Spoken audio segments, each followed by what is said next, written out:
destroying our communities. Lastly, a BBC investigation has found that the firm providing armed security to guard sites where aid is distributed in Gaza has used numbers of a U.S. biker gang with a history of hostility to Islam. Nearly 1,400 Palestinians have been killed while seeking food in parts of the Gaza city in recent months. The BBC's Andy Verity.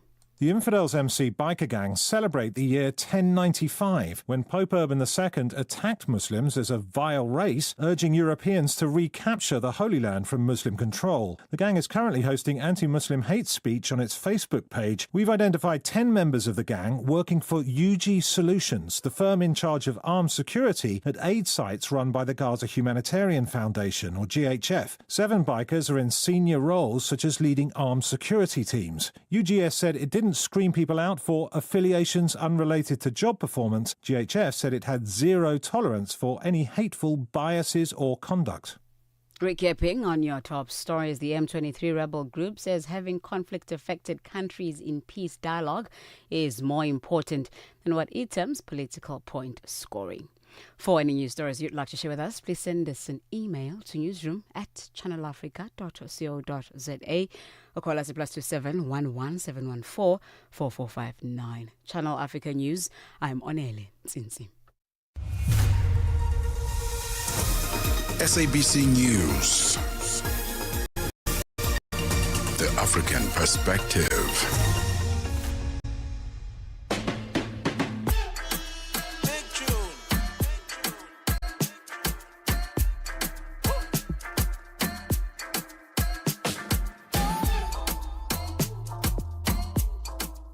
Hey, welcome.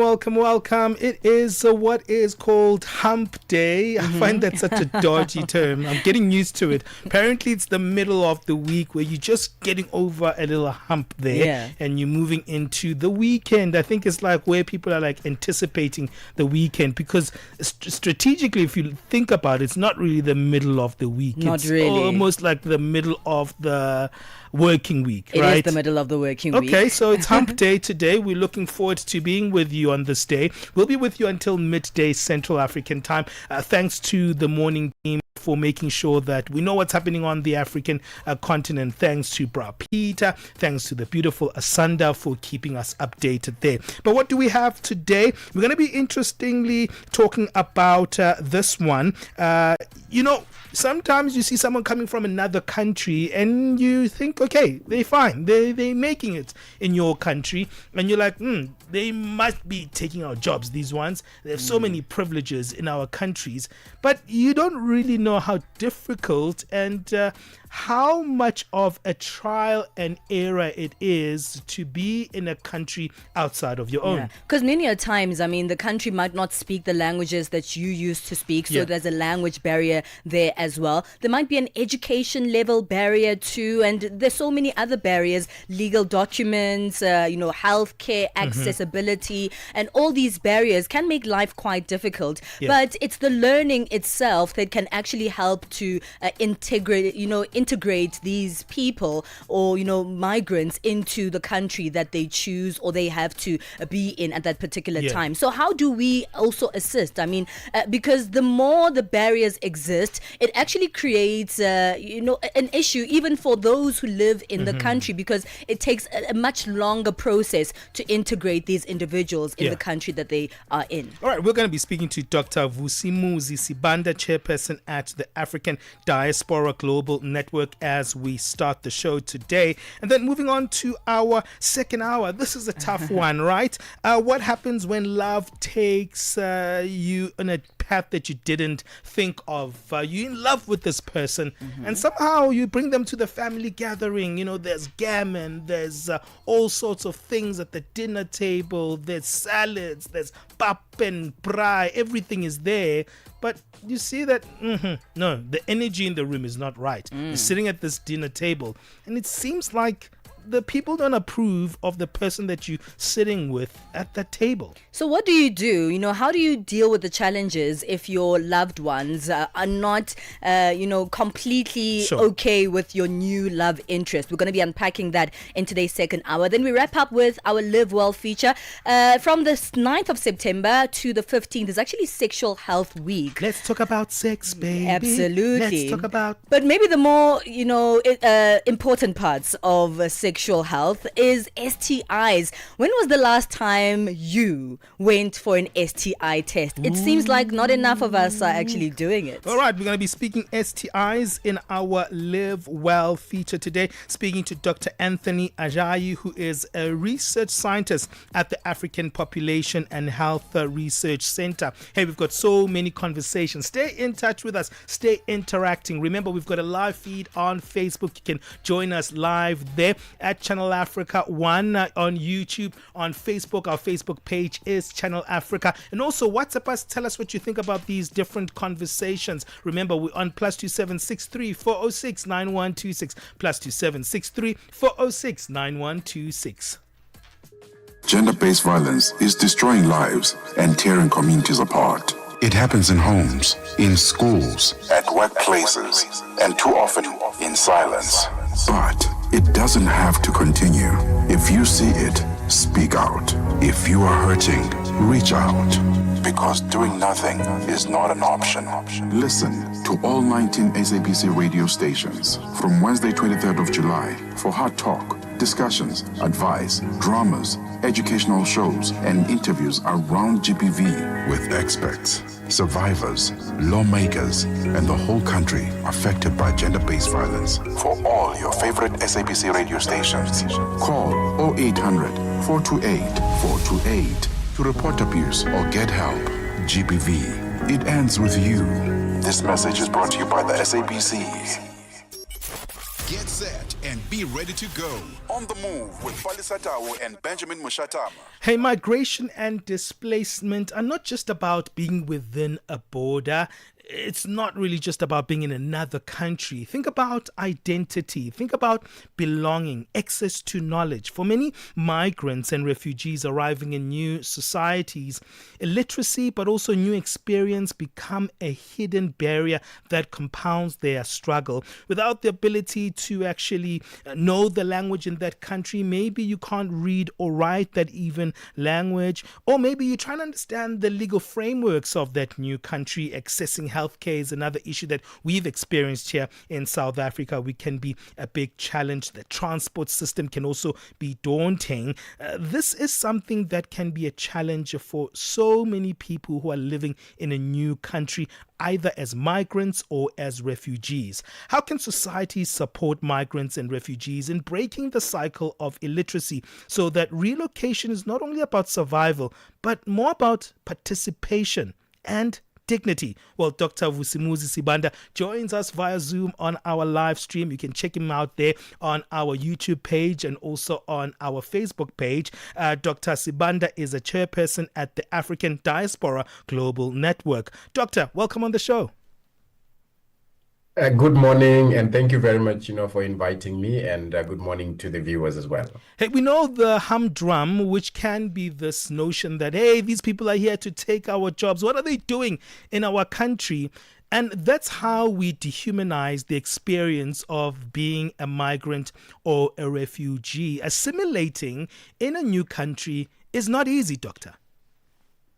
Indeed. And I think one of the greatest challenges that obviously, people don't realize that, particularly for asylum seekers and refugees, these are people that, don't plan to leave their country or choose to leave their country, but they are forced, by these circumstances that are not also just ordinary, choices that one can make, like push factors like employment, but because of the threat and danger that their lives are faced with, either because there is internal instabilities or, some other form of danger that might be impending, like, organizations like ISIS, Boko Haram, and so forth that threaten people's lives. So these people just up and leave, not planning nothing. That on its own, and the cross frontier, that challenges that they face, especially having to cross many borders, go to countries that they don't know, and have to start a life there, which is unplanned for, no money that has been put aside. It's a daunting task. Yeah, absolutely. And, as you said, this leaves, migrants and particularly refugees and asylum seekers quite vulnerable, not just to the elements in terms of physical danger, but also because of the elements of integration in the country that they choose to be in. What are some of those biggest barriers of integration? Look, the first challenge of integration is obviously going to be language, because if you come to a community and the majority of the communities, you want to be able to communicate, with people, and you want to hear what they are saying. And unfortunately, some of the countries that we have, they do not even use English as a first language. They've got, languages like Swahili, which when you come, and French, which when you come to South Africa, you find that even official documentation for you to understand the basic laws, even if you had to come in when you had a passport for starters, which obviously is, if you are an ordinary migrant, you might choose you want to go in, but you'll have challenges if you come from countries that have got Swahili or French or Portuguese as their first languages, because and English is not their primary language. So you cannot just even read and understand the laws and the directions, what you must do. So that is one of the greatest challenges that you come across. Before we even talk about the language of communication in a community where you're going to settle, where once you settle in that community, it might then become an issue of your accent that also gets people to have, a certain appreciation of you as a foreigner, and may not really, like you, because they feel like, okay, this person doesn't speak like us. What kind of culture are they bringing in? What kind of evil practices? Because there already are some nuances or innuendos, that have been already, associated with people that come from other countries. Yeah, and also there's also other things that have to do with the new country that is not also just about people. Sometimes it's about administering just your passport, administering your working permit, or also just as a refugee, you have to connect with the right organization so you can get your right papers. That's also a battle. But on top of that, access to healthcare, access to shelter, those are things that we also can take for granted. I mean, very, very true. I mean, look, if you take a close look at all this, you will realize that going to a clinic, for example, you go to a clinic, you find that there are queues that you've got to join. You've got to be able to explain what it is that you're feeling, the manner in which things are done. Those just ordinarily become challenges. And even if you are an asylum seeker or a refugee, the mere fact that you ran away from your country does not mean that that if you go to the country where you're going to, you've got to go somewhere to register to become a refugee. All you know is you're just running away. And people take for granted that very first simple step that says, once you arrive in a country, you need to present yourself, to an authority.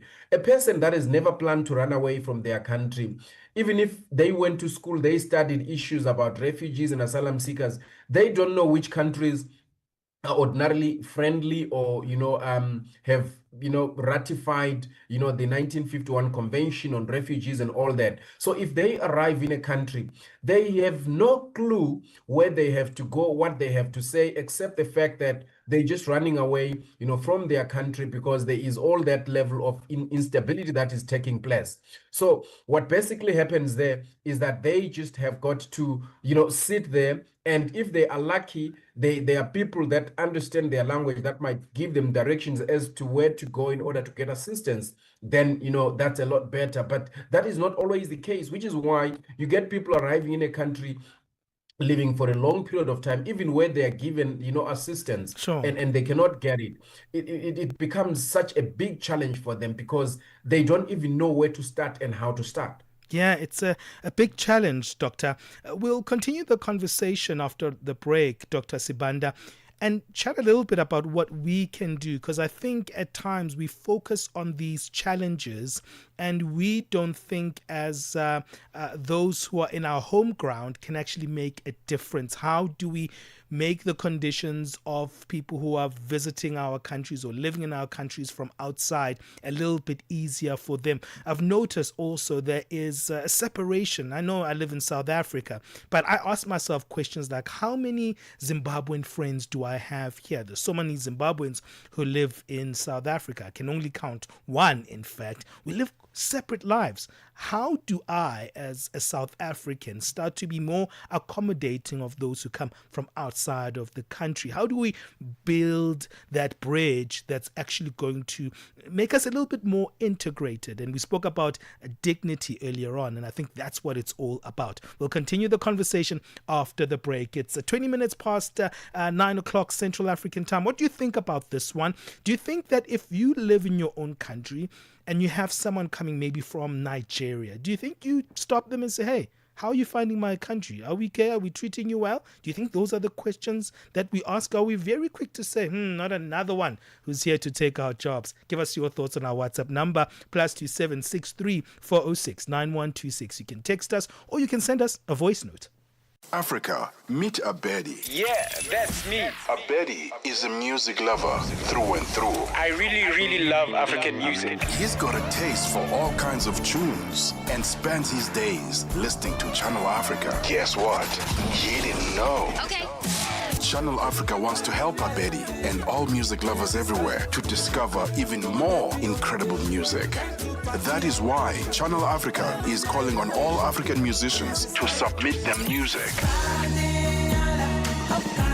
Musicians, remember to give us all your relevant information. Make your submissions at music@channelafrica.co.za. Submissions are your chance to be heard on radio. But sadly, they do not guarantee that you will be playlisted. All submissions will be carefully reviewed to see if they meet our station's requirement. Channel Africa, the African perspective. 9 to 12 midday, Central African Time. On the Move with Palesa and Benjamin Moshatama. How can we as societies support migrants, asylum seekers and refugees in breaking the cycles that are barriers for them to integrate in the countries that they find themselves in or they've relocated to, and make sure that their participation in that particular country is also comes with dignity? We continue this conversation with Dr. Vusumuzi Sibanda, a chairperson at the African Diaspora Global Network. Thank you for staying with us. Let's speak about the term literacy, because for me here in South Africa, I would say I am a literate person, but if I go to a country that doesn't speak the language that I speak, that doesn't communicate in the way that I communicate, I cannot read or write in that language. That makes me literate in that particular country, and that's a huge barrier when it comes to how we integrate into new societies, particularly if we speak about refugees and asylum seekers who aren't really in a beneficial position. I could travel to another country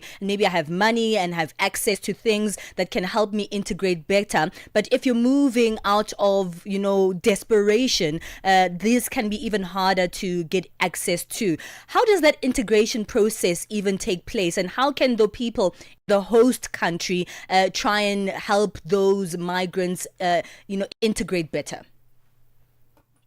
Thank you very much. Look, and I think that's a very important question, because if you consider, people that move particularly into South Africa, if we have to look at, South Africa as, our focal point, you will notice that a lot of them that come here are people that come from, countries that are not English speaking and that do not have English as their primary language, but either Swahili, Bengali, Portuguese, French, and so forth as their first languages, which means that when they arrive here, they just cannot do anything. It's a lot better for people that move out of Africa and go to countries like, Britain, and go to countries like America, because, they use English as a first language.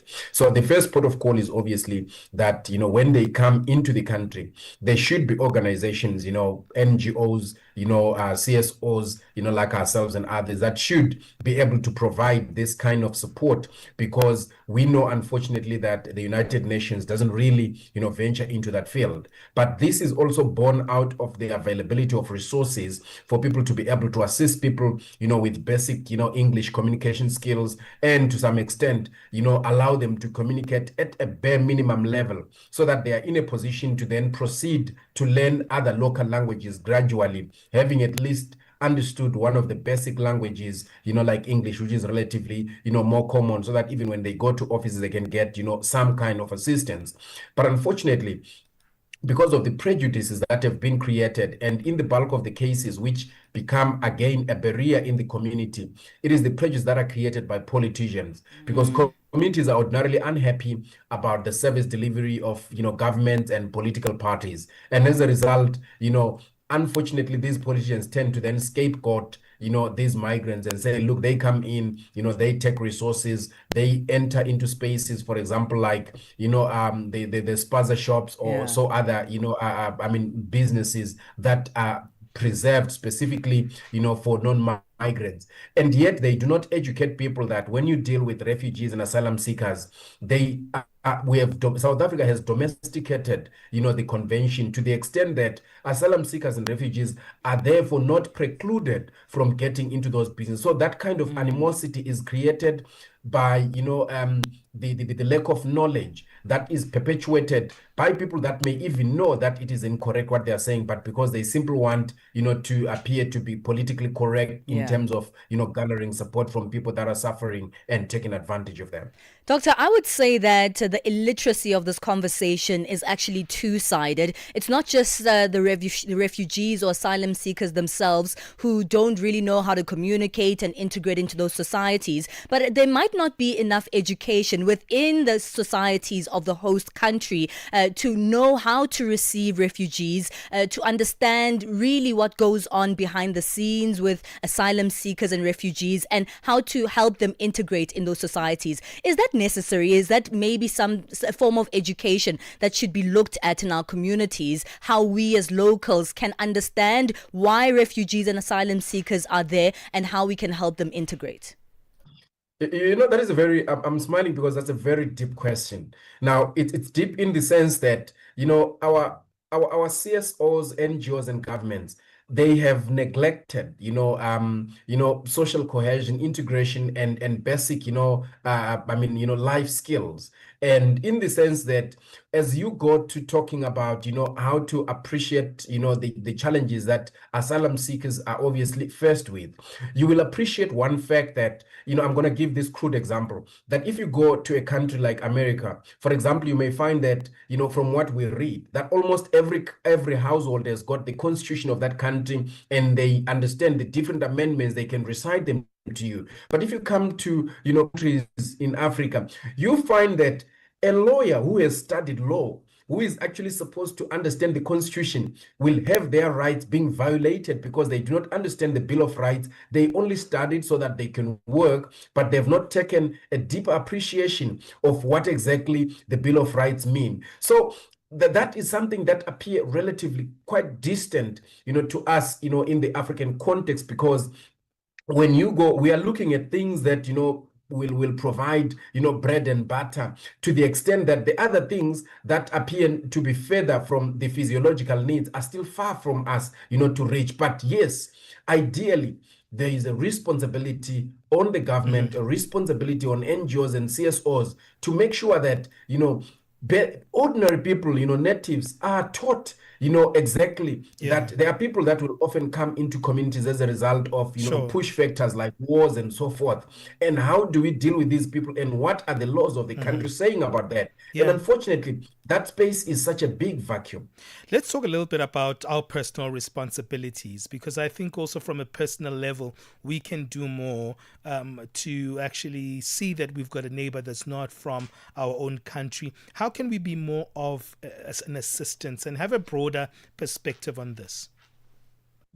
Look, Obviously, I think once we begin to understand that there are different laws that we've got maybe to learn, especially for example, fact that these people that are in the country may not necessarily be in the country by choice or illegally, but they may be protected by certain laws. So if we take an interest in finding out how we can assist and how we can integrate and welcome visitors, and we have got an open a policy to say, I've got a neighbor, I want to know who my neighbor is, what is happening, let me get to understand. That will be a better starting point. But unfortunately, because of the stigma that has been created about foreign nationals, you may also find that they tend to close in because they are afraid of saying a lot of things in their story, because they think they are going to be victimized, and as a result they tend to close out. But we do have a responsibility, because remember, our neighbors are the people that are close to us, even when we have got some kind of problem that we need to call out for help. So we have a duty as individuals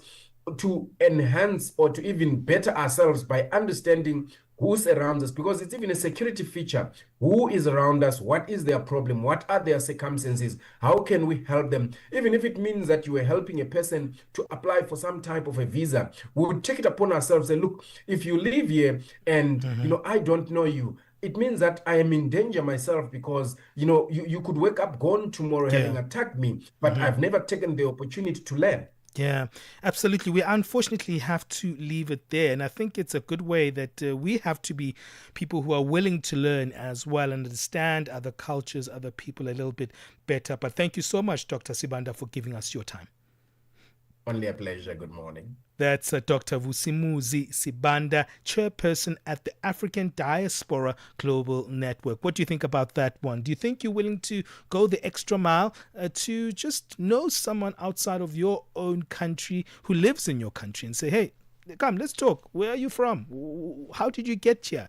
And how can I help you to make your life in my country a little bit easier? Or do you think it's a little bit more complicated than that? Give us your thoughts on our WhatsApp. +27 63 406 9126. It's 9:30 Central African Time. Let's get the latest sports. Sports on Channel Africa. The African perspective. It's a very good morning from the sports desk. I am Mosibu Dimakura with the latest sports news. At the hour, so Egypt's march to the 2026 FIFA World Cup hit a speed bump in Ouagadougou last night as the Pharaohs were held to a goalless draw by a resolute Burkina Faso.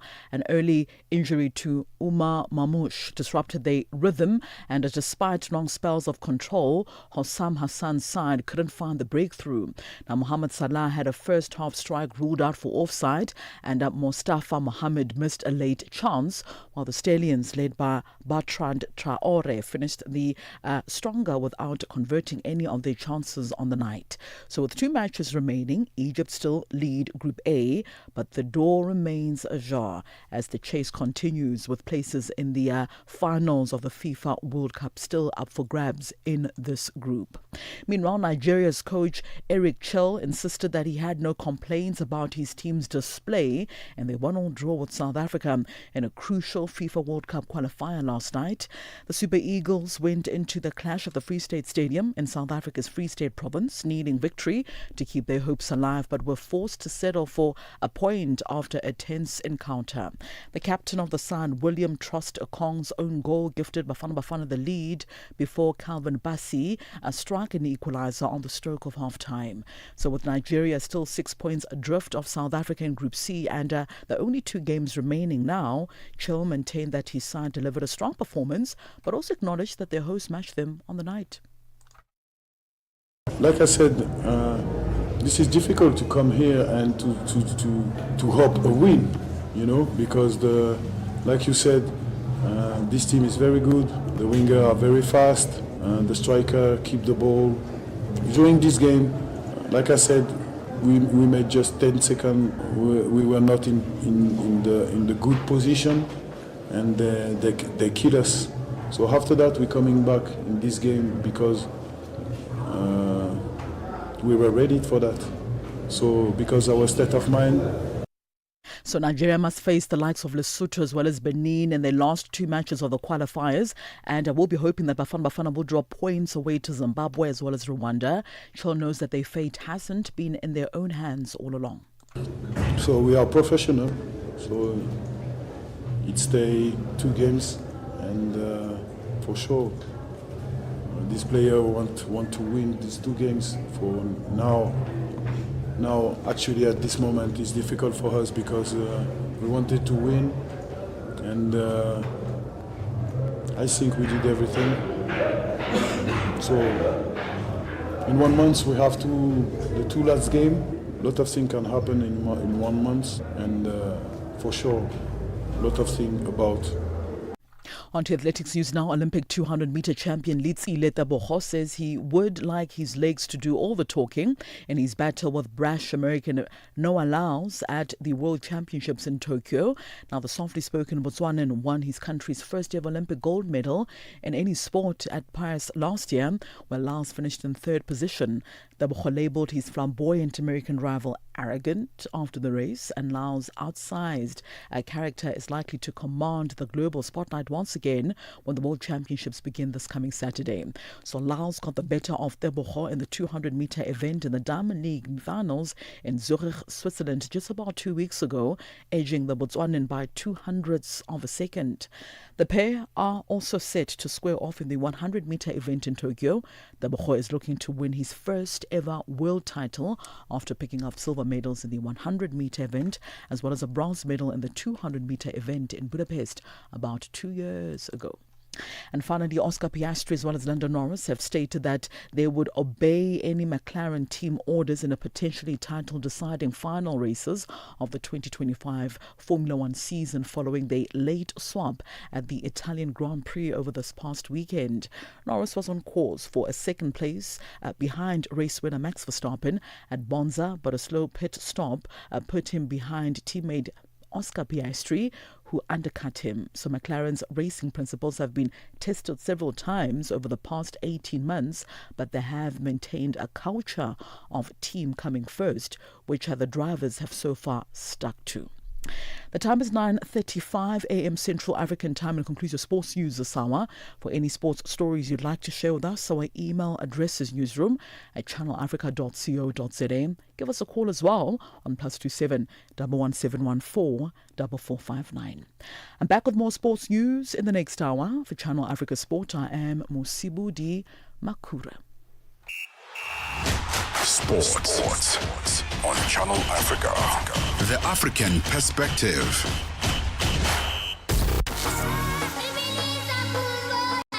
September, Channel Africa celebrates Heritage Month.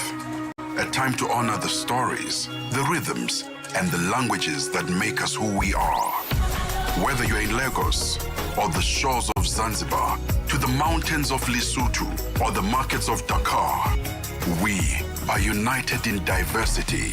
Najivunia kuwa Mwafrika. Kukondolera Afrika ndiye nto wake. Proudly African and fabulous. Let us preserve our languages. Let's embrace our uniqueness.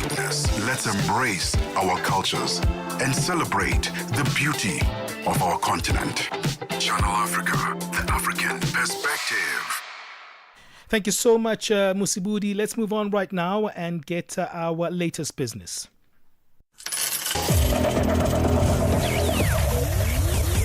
Business news on Channel Africa, the African Perspective. Thank you, Benjamin. Good morning. Kenya aims to carry out a pioneering $1 billion debt for food security swap by March next year as the country looks to novel solutions to ease its hefty debt burden. The plan is expected to work in a similar way as so-called debt for nature swaps carried out by several countries in recent years that offer lower interest rates in exchange for nature protection. According to finance experts, debt for food swap would likely allow a country to replace costly existing debt with lower cost financing on condition it channeled the savings towards programs to boost food security. Malawi has announced plans to import about 200,000 metric tons of maize from neighboring countries to ensure the staple grain's consistent availability on the market during the coming lean season. 5.6 million Malawians are said to be in dire need of maize, which is the country's staple food crop. The Malawi government will use its agency Agricultural Development and Marketing Corporation ADMARC to import maize. ADMARC Limited spokesperson Teresa Chipulapula says funds will come from Treasury. ADMARC Limited, we import 200,000 metric tons of maize into the country. While we are still purchasing maize from the local market, our ongoing assessment based on current stock levels, market trends, the flow of maize from local suppliers to our depots and markets, and the projected impact on household food. Data from Egypt's statistics agency CAPMAS says the country's annual urban consumer price inflation slowed to 12% in August from 13.9% in July. The median forecast of 13 analysts polled by Reuters was for annual urban consumer inflation to have eased to 12.7% from 13.9% in July, continuing a downward trend over the last 2 years as the government tightens its monetary policy. Annual inflation has plunged from a record 38% in September 2023, helped by an $8 billion financial support package signed with the International Monetary Fund in March 2024. Nigerian Finance Minister Wale Edun says the country's new tax law, including a contentious 5% fuel surcharge, will not take effect until the 1st of January 2026, seeking to calm fears over rising living costs amid widespread economic hardship. While addressing the media in Abuja, Edun said the surcharge, targeting petrol, diesel and other fossil fuels, require a formal government proclamation and an official order signed by the finance minister to be published in the National Gazette before implementation. Since coming into office in 2023, President Bola Tinubu has ended petrol and electricity subsidies and twice devalued the naira currency as part of reforms to boost Nigeria's decade-long sluggish output. Tinubu's steps have triggered the worst cost of living crisis in a generation and have yet to deliver faster growth. Difficult economic conditions exacerbated by U.S. President Donald Trump's tariffs and persistently weak demand for many products have forced European companies to freeze hiring or cut jobs. Bosch, the German car parts maker, will cut up to 1,100 jobs by 2029 as sales drop amid a rapidly worsening auto market. German car maker Volkswagen CFO said on the 30th of April it had cut headcount in Germany by around 7,000 since starting cost savings in late 2023. And Swedish truck Volvo company says it has planned to lay off as many as 800 workers at 3 U.S. facilities over the next 3 months. Let's have a look at financial indicators at this hour. $1 in Nigeria is at 1,000 naira 514. Botswana 13 pula 30. Kenya, the dollar is 128 shilling 30. Zambia 23 kwacha to 89. BRICS countries, $1 in Brazil is at 5.42, in Russia 81 rubles 95, India 88 rupee 2, China 71.13, South Africa 17 rand 54 cents. $1 is 74 pence to the British pound, 85 to the euro. Commodities: gold is $3,644, platinum at $1,383 per ounce. The price of Brent crude oil at $67.06 a barrel. That is all for now. For any business stories you'd like to share with us, please send us an email to newsroom@channelafrica.co.za, or you can call us on +27 11 714 4459. For Channel Africa Business, I am Chandruko Ligegi.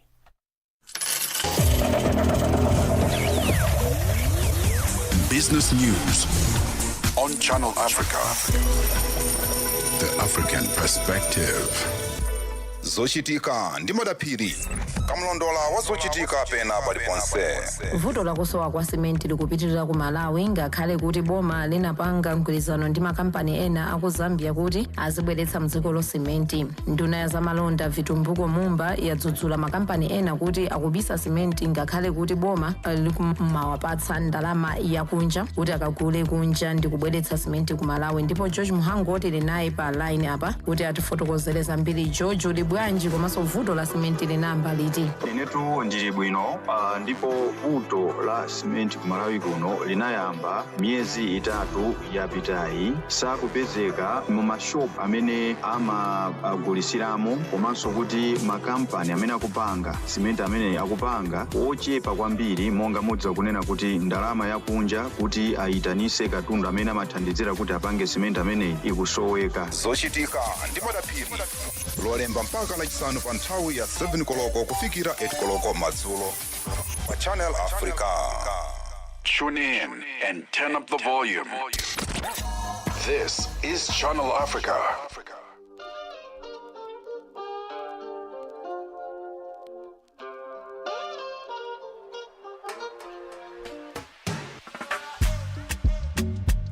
Give me that love, give me peace of mind, or should they come me with your line? I want that peace of mind, where they come with that woo. Baby, now on my race, we they run, to make you look always time. Oh no, no pressure, make you give me that love. If you give me, I no go let go. Give me, make I kill my sanko. Feelings got me hitting on a freaky dance floor. Make you give me that love. If you give me, I no go let go. Make you give me, make I get my zanko. Feelings got me hitting on a freaky dance floor. Diallo, diallo. If I give you my love, oh, make you no disappoint, oh. Me, I get you for mine, oh. Diallo, diallo. If I give you my love, oh, make you no disappoint, oh. Me, I got you for mine, oh, my mind, oh. Goddamn, alright, goddamn. Get the way your body make me feel excited. Loving you, they put me on a different mindset. Girl, not only you, they make me stick to one girl. Goddamn, and I need you again, goddamn. Picture perfect, no they mind them. Keep it private, fuck on ballet. If you need me, baby, I'll be right there. One more time for my lady, bum bang showing you the baby, you. Do me many things, do they hear me, you. I'm ready if you're ready to. Give me that love. If you give me, I no go let go. Give me, make I kill my sanko. Feelings got me hitting on a freaky dance floor.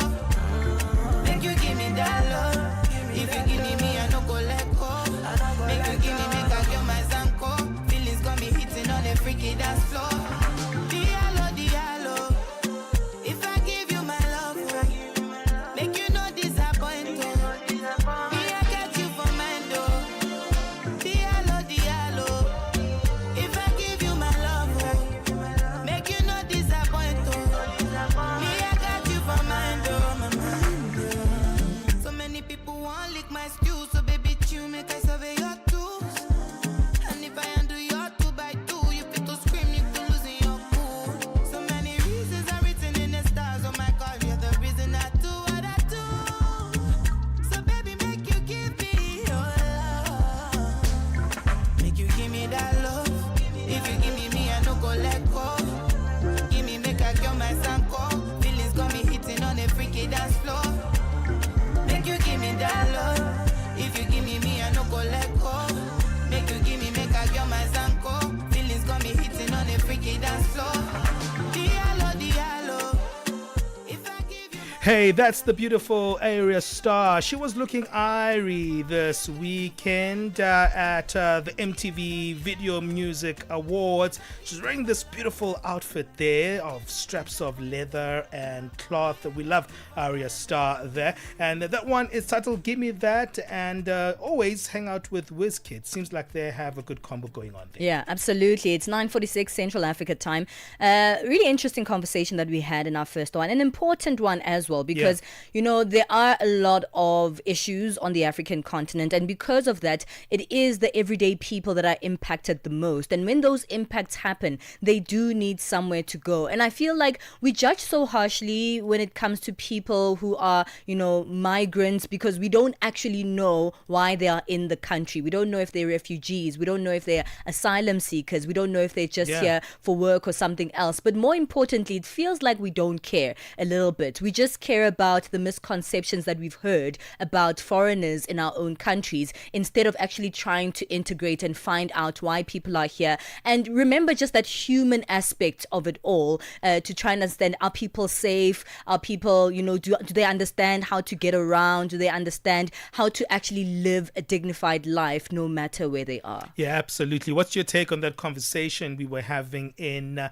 this hour? We were speaking to our guest on this very big issue, and there seems to be a lot of disconnection, right, with people of origin, countries of origin, and those who come into those countries. And we were just looking at an example yesterday. You were showing us protests of what was happening in Ghana, right, where there's a protest of people saying, hey, we need those Nigerians to leave our country. We've seen stuff like that here in South Africa. Is that stuff happening because we don't really have a real understanding of what's happening with our African brothers when they come to our own African countries? What more can we do to understand their situation better and understand the complexities of living in a foreign land? And it's very difficult indeed, but we want to get your thoughts. So remember, you can do that via our live feed. We are on YouTube at Channel Africa 1. I keep reminding you because it's always nice to have you come in there because we have so many offerings on those platforms. Remember, we're also on Facebook where we are live. I see so many people coming in, so thank you so much for you to come in. Let me shout you out. I haven't done that in a while. Thank you to Malizani Wina. Thank you to Kasim Kidi. Thank you to Isaac Nkunika. And thank you to Bonit Bamwima, who's been there since the beginning of the show. There's also Oles Musa and Framos Andrew. Hey everybody, thank you for joining us there on our live stream. Let us know what you think of these subject matters. You can give us a like, you can give us a heart, you can give us whatever we want to, but we also want you to participate on that live feed. Hey, let's take a break. We'll be back. Darubini ya Afrika na I am Henry Shakif. Dar es Salaam siku ya leo ni ya kijani. Ya kabisa, Tanzania nzima macho ni hapa, na mkutano wa leo umeshika karibu 90% ya vyombo vyote vya habari. Niko hapa kusubiri kusikia ni kitu gani hasa ambacho CCM itakisema katika siku ya kwanza ya grand opening ya uzinduzi wa kampeni zake kitaifa. Rais wa Tanzania Samia Suluhu Hassan ameidhinishwa kuwania kiti cha urais katika uchaguzi utakaofanyika Oktoba 29 mwaka huu na tume ya uchaguzi. Hili unalizungumzia vipi? Ila kwanza lilitarajiwa, ni jambo liko wazi kwa sababu Rais Samia ndiye aliyepata idhini ya kuteuliwa na Chama cha Mapinduzi kupeperusha bendera ya chama. Darubini ya Afrika 11 kamili hadi 12 kamili majira ya Afrika ya Kati. No time to waste. Be on the move with Benjamin Moshatama and Palesa.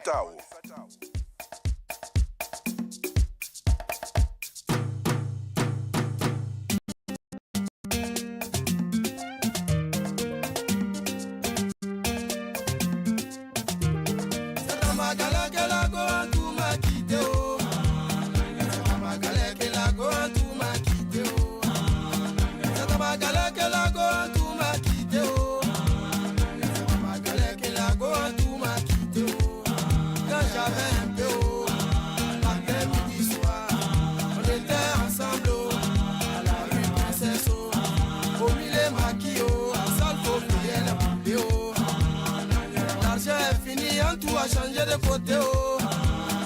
Maripana, elle a changé de côté, oh. Nangere, nangere, wa. Nangere, nangere, wa. Nangere, nangere, wa. Nangere, nangere, wa.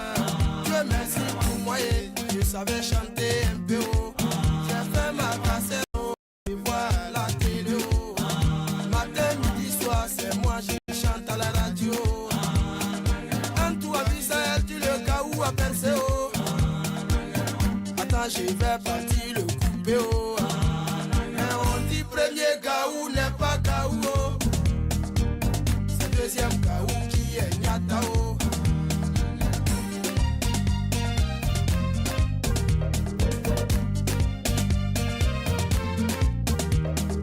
On dit premier gaou n'est pas gaou, oh. C'est deuxième gaou qui est nyata, oh. Dimanche matin et coco, on frappe à ma porte.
croquer, oh.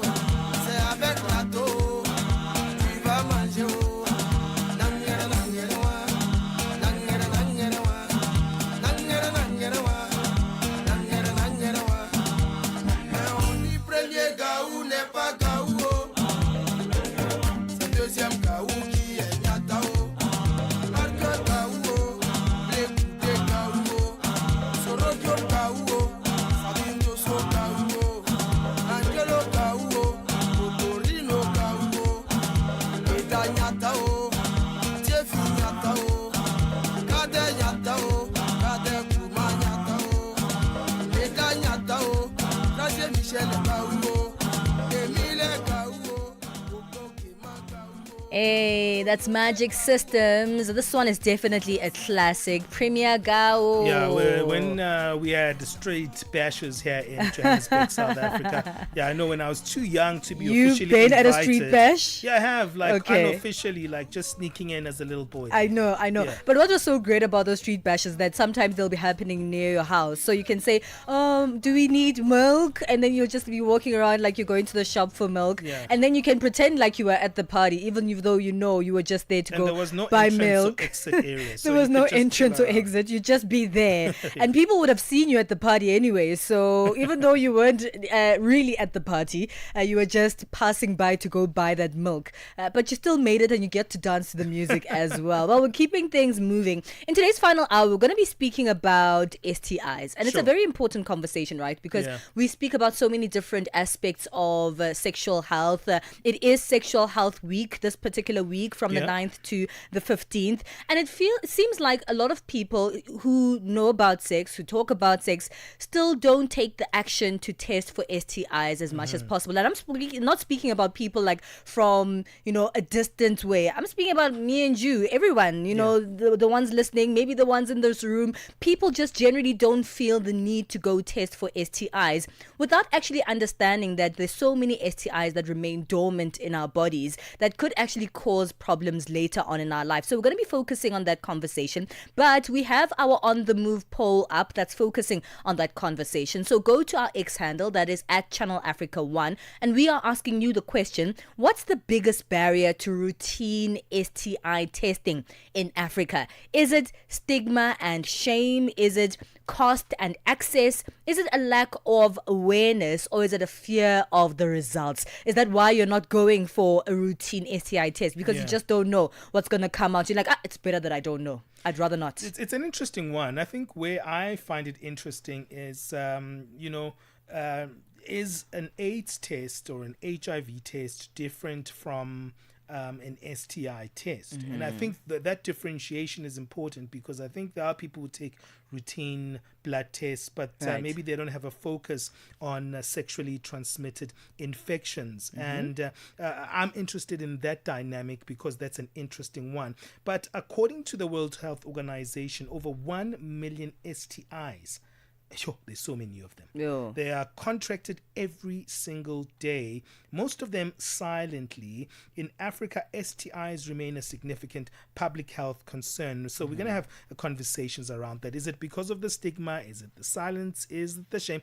I think when you think about 1 million STIs, is that the number of how many there are? Maybe how many of them and what are they called? Do we even know? And I think it's an education thing. So we'll chat a little bit more about that in our final hour. So would you say that your answer would be a lack of awareness?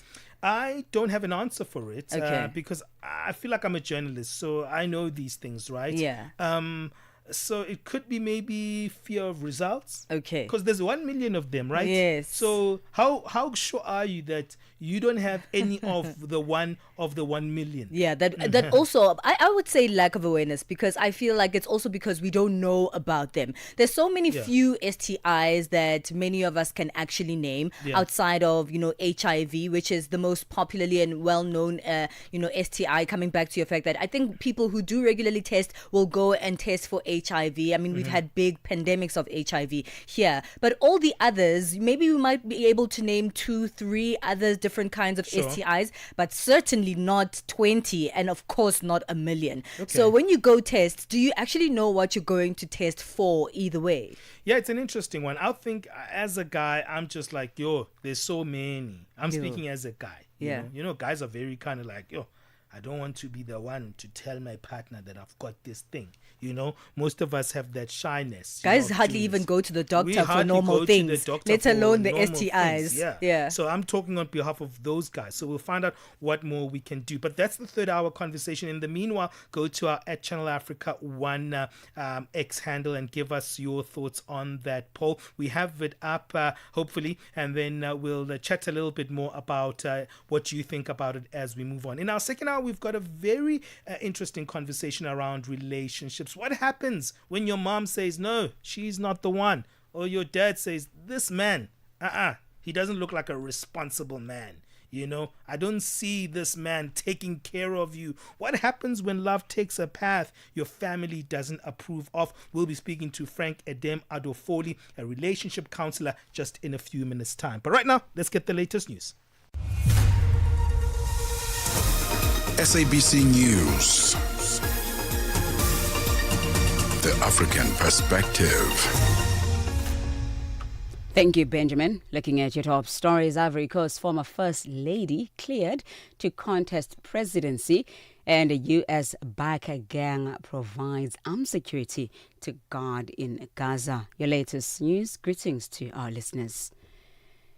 Ivory Coast former First Lady Simone Gbagbo is the surprised inclusion in a list of 5 candidates who have been officially cleared to contest next month's presidential election. She will run against President Alassane Ouattara, who took power after she and her former husband Laurent Gbagbo were captured in a presidential bunker during a conflict that hit the country after the 2010 election. But the former president has been barred from contesting the poll, along with former Prime Minister Pascal Affi N'Guessan and ex-Credit Suisse Bank CEO Tidjane Thiam. Their disqualification has raised concern about the legitimacy of the October 25 vote and has sparked fears of instability. South Africa's Parliament's ad hoc committee set up to investigate allegations of threats to national security are meeting today to get a progress report in preparation for public hearings. The committee was established following allegations by the KwaZulu-Natal Police Commissioner Nhlanhla Mkhwanazi of serious corruption in the criminal justice system. In its last meeting, the committee indicated that investigations were extended to Mkhwanazi, National Police Commissioner Fanema Semula, Minister Senzo Mchunu, who is on special leave, Deputy National Police Commissioner Shadrack Sibiya, and Acting Police Minister Professor Feroz Kachalia, and his 2 deputy ministers. Advocate Norman Arensers SC has been appointed to lead the evidence, assisted by Advocate Maria Makhoaiti and Lerato Zigalala. South Africa's acting police minister, Professor Feroz Kachalia, says crime intelligence and detective services are 2 areas within policing which need further resourcing if South Africa is to win the battle against gangsterism and organised crime. He was speaking in Mfuleni on the Cape Flats in the Western Cape province following community engagements in the area. He was accompanied by the National Police Commissioner Fanema Semula and the Deputy Justice Minister Andre Snell. Kachalia explains. The country is under siege by criminals, by gangs, and they are the ones who are selling drugs, making a fortune, by the way. We are not dealing with small Nyana gangs anymore. We are dealing with people who are running big businesses. Maybe it includes top officials. That makes it even worse. These people are destroying our communities. The United Nations Security Council will hold an emergency session later today in the aftermath of Israel's military strike against Hamas in Doha, Qatar yesterday. The strike has been roundly condemned by a growing number of countries and the United Nations, while the United States President Donald Trump says he was not thrilled about the attack on Qatar. Sean Bryce Peace reports. Wednesday's council meeting was requested by Algeria and Pakistan after Qatar's Prime Minister Sheikh Mohammed bin Abdulrahman referred to the Israeli strike in Doha as a treacherous act that was not known until the moment it occurred. The Israeli strike against a US ally has put Washington in a difficult position. Officials saying the attack on Qatar would not advance Israel or America's goals. The Israeli strike was said to have killed 6 people, including a Qatari security officer, but a Hamas statement later said its leadership was fine. The UN Secretary General Antonio Guterres earlier condemned the strike as a flagrant violation of the sovereignty and territorial integrity of Qatar.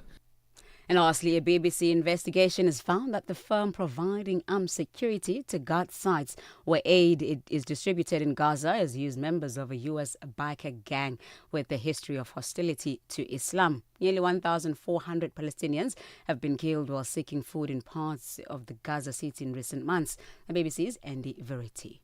The Infidels MC biker gangs celebrate the year 1095, when Pope Urban II attacked Muslims as a vile race, urging Europeans to recapture the Holy Land from Muslim control. The gang is currently hosting anti-Muslim hate speech on its Facebook page. We've identified 10 members of the gang working for UG Solutions, the firm in charge of armed security at aid sites run by the Gaza Humanitarian Foundation, or GHF. 7 bikers are in senior roles, such as leading armed security teams. UGS said it didn't screen people out for affiliations unrelated to job performance. GHF said it had zero tolerance for any hateful biases or conduct.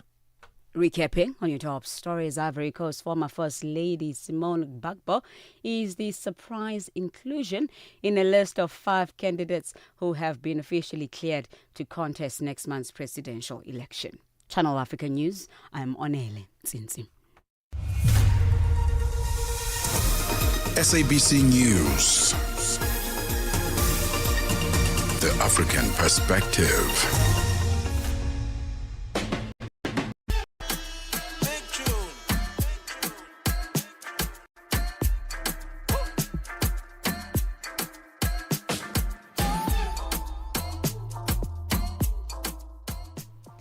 6 minutes past 10 Central Africa time. We're in the second hour of On the Move right here on Channel Africa. Thank you so much for joining us. You're always welcome. Of course, this is your place. You are the most important member of this Channel Africa family. Come in on our various platforms at www.channelafrica.co.za. Find us on the SABC Plus app and our audio bouquets, DSTV channel 802 and OpenView HD channel 628. We're going into a love conversation in this hour of the show, and love can be very complicated sometimes, especially because romantic love is not the end all and be all of our lives. There's so many other dynamics and people that we love in our lives. Our family being most of us the primary love that we have in our lives. So those who've raised us, those we've grown up with, and of course those that we've built a long life rapport with. They are friends as well. There's our colleagues. So yeah, romantic love is literally just a little part of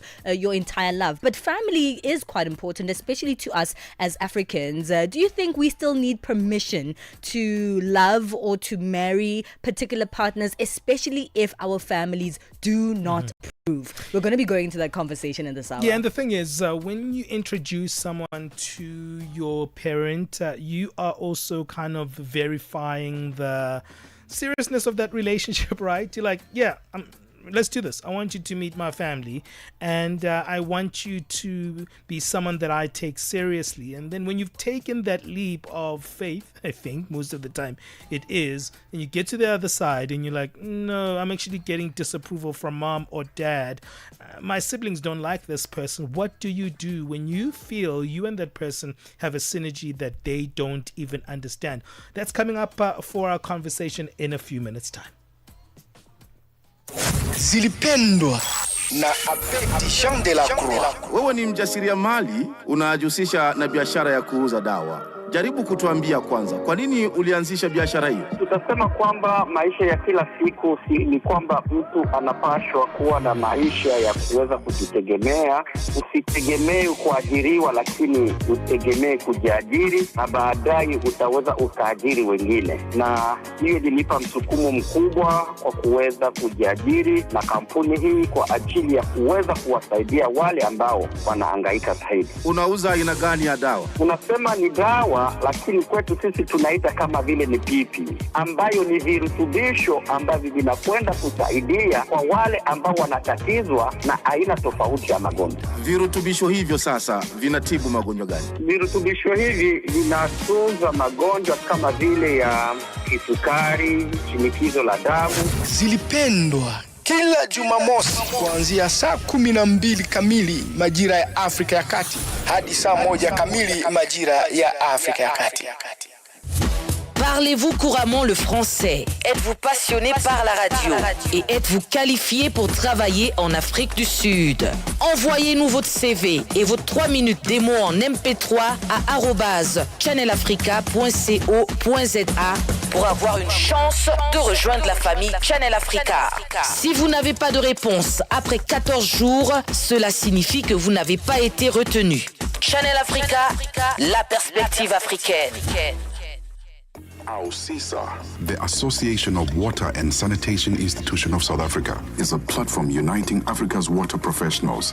This November, Africa leads the conversation on water and sanitation. Join global and African leaders at the AUSISA Africa and Global South Dialogue 2025 from the 9th till the 12th of November at the Emperor's Palace, Johannesburg. From policy innovation, this is where action meets collaboration for a water-secure future. Register today at ausisa-watersan-dialogue.org or follow at AUSISA on social media. AUSISA, working together for sustainable water and sanitation security in Africa. 9 to 12 midday, Central African Time. On the Move with Palesa and Benjamin Moshatama. Now imagine you've bumped into someone, whether you met online or you met in person. All of a sudden, all these feelings arise and you're like, you know what? This one might be the one. You guys get to know one another and you're like, yeah, I want this person in my life for the long term, right? And when you're in a romantic relationship, one of the most significant decisions that you'll make is introduce those people to your family. Love is not one-dimensional, and romantic love is only a little bit of the rest of our lives. Family has come first for many of us as people who have been in our lives since we were born, those who've raised us and those who've helped us integrate into society. So we do hope for the best. If we want a future with someone, we're like, yeah, I really hope that my parents, I really hope that my aunts and uncles, I really hope that my sisters and brothers will love this person just as much as I love them, and we'll see really how genuine I am about this relationship. But what happens if they don't? What happens if they're like, yeah, no, we're not feeling this person, we don't want them for you? And some families could go to the extreme of saying, if you remain in this relationship, we will disown you. We're speaking about the courage it takes to build a life on your own terms and the complex dynamics of love when it comes to love, loyalty, and family expectations. We have on the line with us Frank Edem Adofoli, who is a relationship counselor, helping us unpack this particular conversation. Frank, it's a pleasure to have you. Good morning. Good morning. Thanks for having me. Very grateful. It's a pleasure. You know, obviously there's no one size fits all here. We all have quite different relationships, even with our families. And some of us might not be as, reliant on getting that nod from our family members, while other people will not even move forward with a relationship without that nod from their parents or the family members that mean the most to them. So let's speak about this. I mean, love on its own can be complicated. You're trying to get to know someone new, but there usually is a point that comes in that relationship when one wants to take it to the next step, or even wants to let that person know that they want to have them in their life forever. What is the significance of that introduction? And even if it's not in person, sometimes it's just telling your family about that relationship. What's that significance of introducing your partner to your family? Thank you. You are not alone. You have a family who have raised you, who has been there for you as your support base. So when you meet someone who you claim you love, you are happy with the person, you want your family to share that joy. So one of the things we would love to do is to introduce the person to our family, for the family to get to know the person. They will have their perspective, they will have their advice, they'll have their guidance. We are open to that. And again, if there's something to know about the person that we don't know, this will be an opportunity for us to navigate that as well.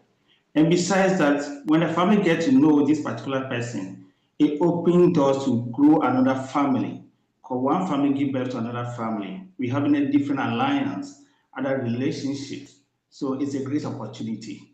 And every marriage ceremony, we don't see people coming to the marriage ceremony just alone. Even with our laws, Yeah. you have to come with a witness. So coming with somebody who you love, who cares about you is important. And introducing the person to your family, it go beyond that and act as a support. So it's very important aspect of our life. Yeah. So what happens if you are in that situation and if you have introduced to your family to your partner and they are a little bit resistant and you're like, it's just the beginning, guys. This person is a good person. Over time, you'll get to know them. Other people say, Ben, you're wrong because your family knows you better than you know yourself. They can see red flags that you don't see. So what must you do? It's important you listen to your family to get to know their perspectives. The struggle about the in-love experience when you newly fall in love or you start a romantic relationship, sometimes the euphoria, you don't seem to see anything wrong with your partner. You only see the positive side of your partner. So when your family, your friends, other persons are giving you other perspective, it's good for you to examine, get to know, take your time and ask yourself whether what they are saying makes sense. Obviously, family might get to know where the person is coming from based on their tribe, based on where, based on what they do as an individual, and based on some of these experiences they have had in the past, they might take a stand. If their stand does not go in line with that of yours, you believe what you have seen, what you have experienced in your work of your relationship with your partner is better. So you are in a safe hand. What you do with your partner, your family, is you thank your family for their perspectives. You don't fight them. Let them know that you are happy at least. They are interested in your relationship, your future, your happiness. Yeah. Once you get to empathize with them, know that we are on the same page. Also let them know your other perspective, what you've learned about your partner or your far so far. And if they will give you the support and the time to get to know the person more before you tie the knot or go ahead and get married. You're so right, So Frank. it's not about introducing your family, introducing your partner to your family, and at that time you are forcing your partner and your family to go along. You're so right, Frank, because at times we can get very defensive at that early stage and not understand fully what our family members mean because we are caught up in the glare of love, right? And, you know, I think you're right about maybe negotiating that with your family members and friends and saying, you know what, I'm also in a season of trying to understand this person, but also I'm willing to also hear you out. But at some point, how do you know, okay, this may not be good intended, because some family members can say certain things and take certain stances because either of their own personal belief systems, but also on the types of relationships that they prefer personally. All right, so what you also need to do is ask from your family their perspective in terms of what they don't like about your partner or your relationship, and whether what they are saying is abusive, is harmful, it puts your future at risk. And this could be a red flag for you to look at these issues carefully. But if what they are saying sometimes is just triviality or sometimes it's just because of their own personal experience, so they are advising you based on their experience they've had with other people. If that is the case, you need to go ahead to let them know that I've heard you.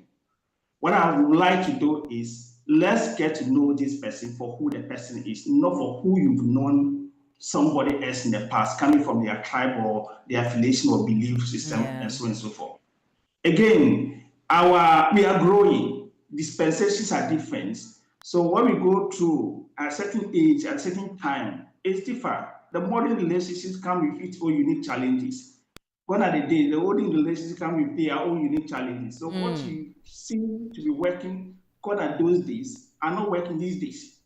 So as a parent, you know better. As a family, you know better. But the dynamics those days and now, the modern days, does they work? Are they the same? Do we need to educate each other? Do we need to have a sit-down conversation? Yeah. Maybe we can do that on dinner. of just having the guys around or your partner or spouse around, and then we have a conversation and we ask questions and we get to talk and get to know each other better.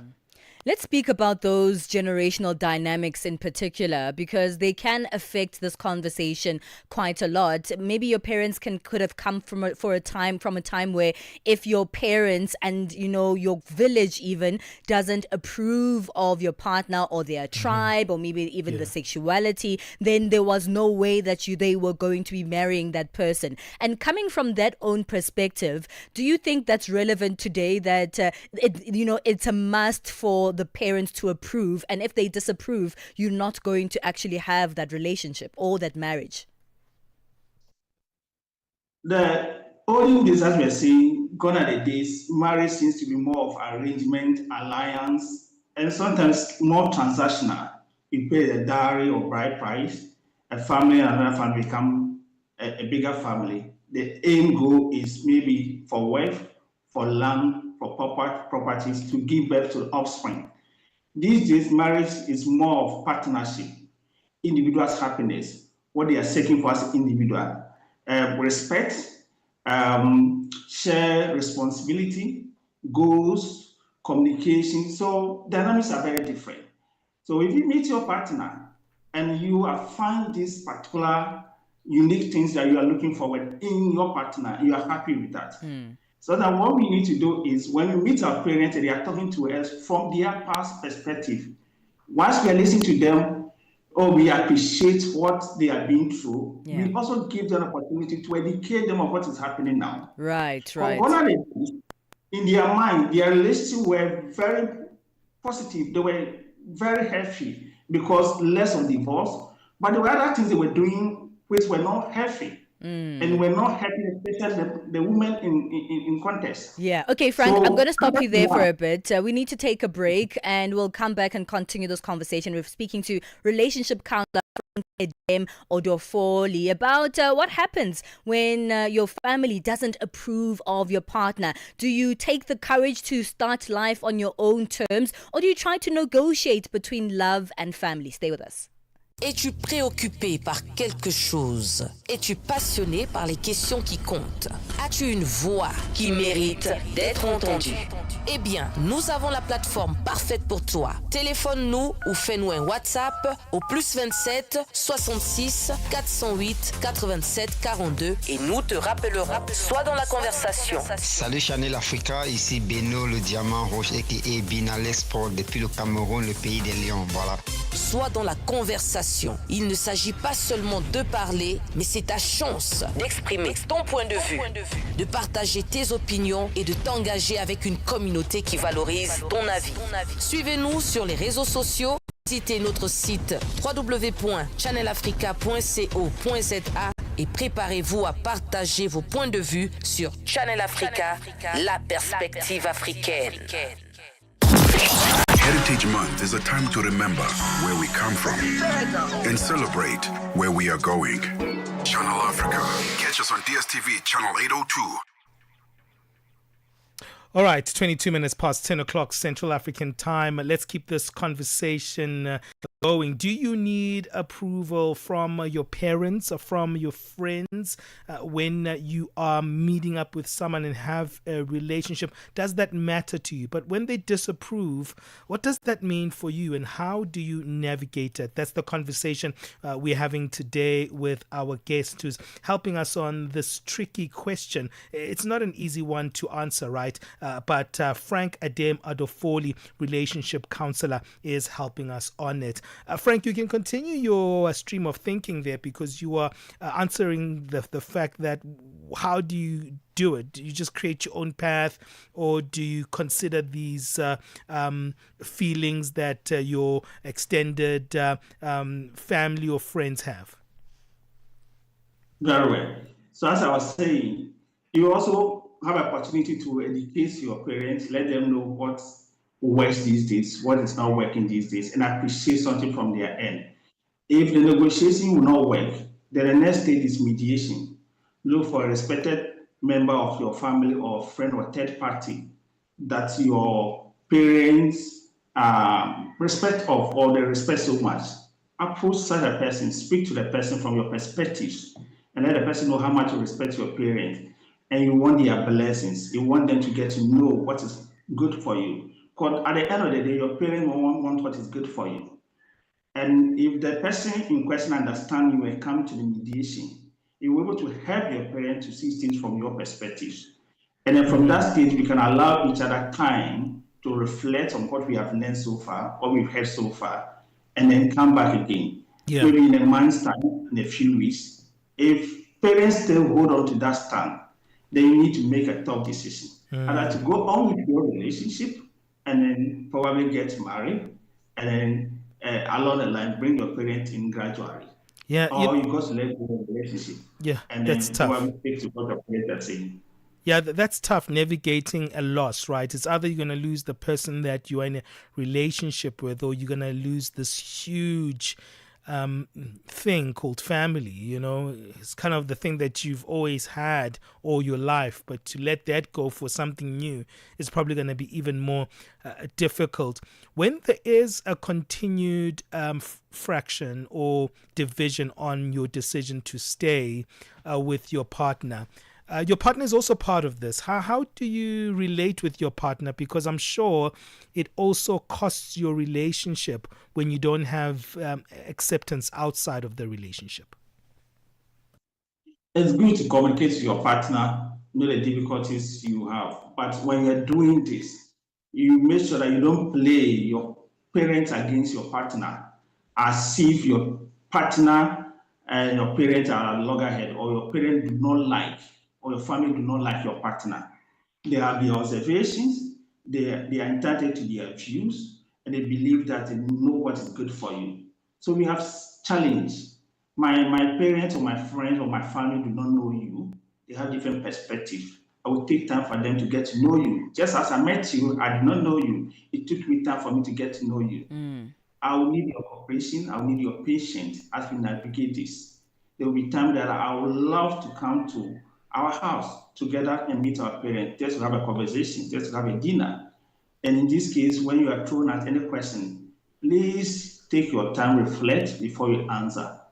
And I think this particular conversation with your partner will help your partner to be prepared for what is ahead of you or she. Yeah. You know, Frank, it is a very precarious position for one to find themselves in, and actually also kind of sad and draining, because at the end of it all, you trying to fix merging these two sides of you can be left feeling like nobody really cares about your feelings in between. Your partner might be upset that, you know, your relationship isn't moving in the direction it's supposed to move to because of your family, and your family might be upset that you're just not outright choosing them, and you still want to negotiate you wanting to be with this partner. So what do you do about yourself, your emotions at that particular time? Because you're probably going through the hardest time of it all, trying to merge these two sides of you. That's a tough one. Not everybody is able to go through that. Some will have to seek for a therapist or counselor to be able to express how they feel. Because whatever you are going through, if you don't have somebody to express that with or talk to, it means you're going to be talking to yourself. And when you are talking to yourself, you ask yourself questions that you have no answers to. And those questions could lead to other emotional distress, even up to a place of depression. So if you are a friend who is a support base, you could share with how you feel. It is important to do that. If your partner is willing to give you a listening ears to listen to you, to understand where you are, what you are going through, it is important. What they are doing with you is, it's not that they are solving the issues, but they are giving you strength that we are with you. We understand you. We know where you are. You are not all alone. And that gives you opportunity to navigate the difficult situation with grace. And again, I know our parents and our family, they have their perspective. Sometimes some get to the extreme end to say, if you marry, go ahead, we will disown you, we will come to the wedding. They'll say all sorts of stuff. Sometimes they do this out of threat, out of manipulation, sometimes out of anger. They might not mean the words. It's just because that they're feeling that you are disrespecting them, or you are being ungrateful because they play active role in your life. They think they know what is best for you. So you need a cool head in all this. So as tough as we are, we don't need to rush it. We need to be patient, take a day at a time. Sure. And when we are doing that, we should also be taking care of ourselves. Make time for the relationship. Make time to have a quality time together. Do other activities that takes your mind off what is going on. Frank, let's wrap it up. What would you advise a couple that's going through this and they love one another?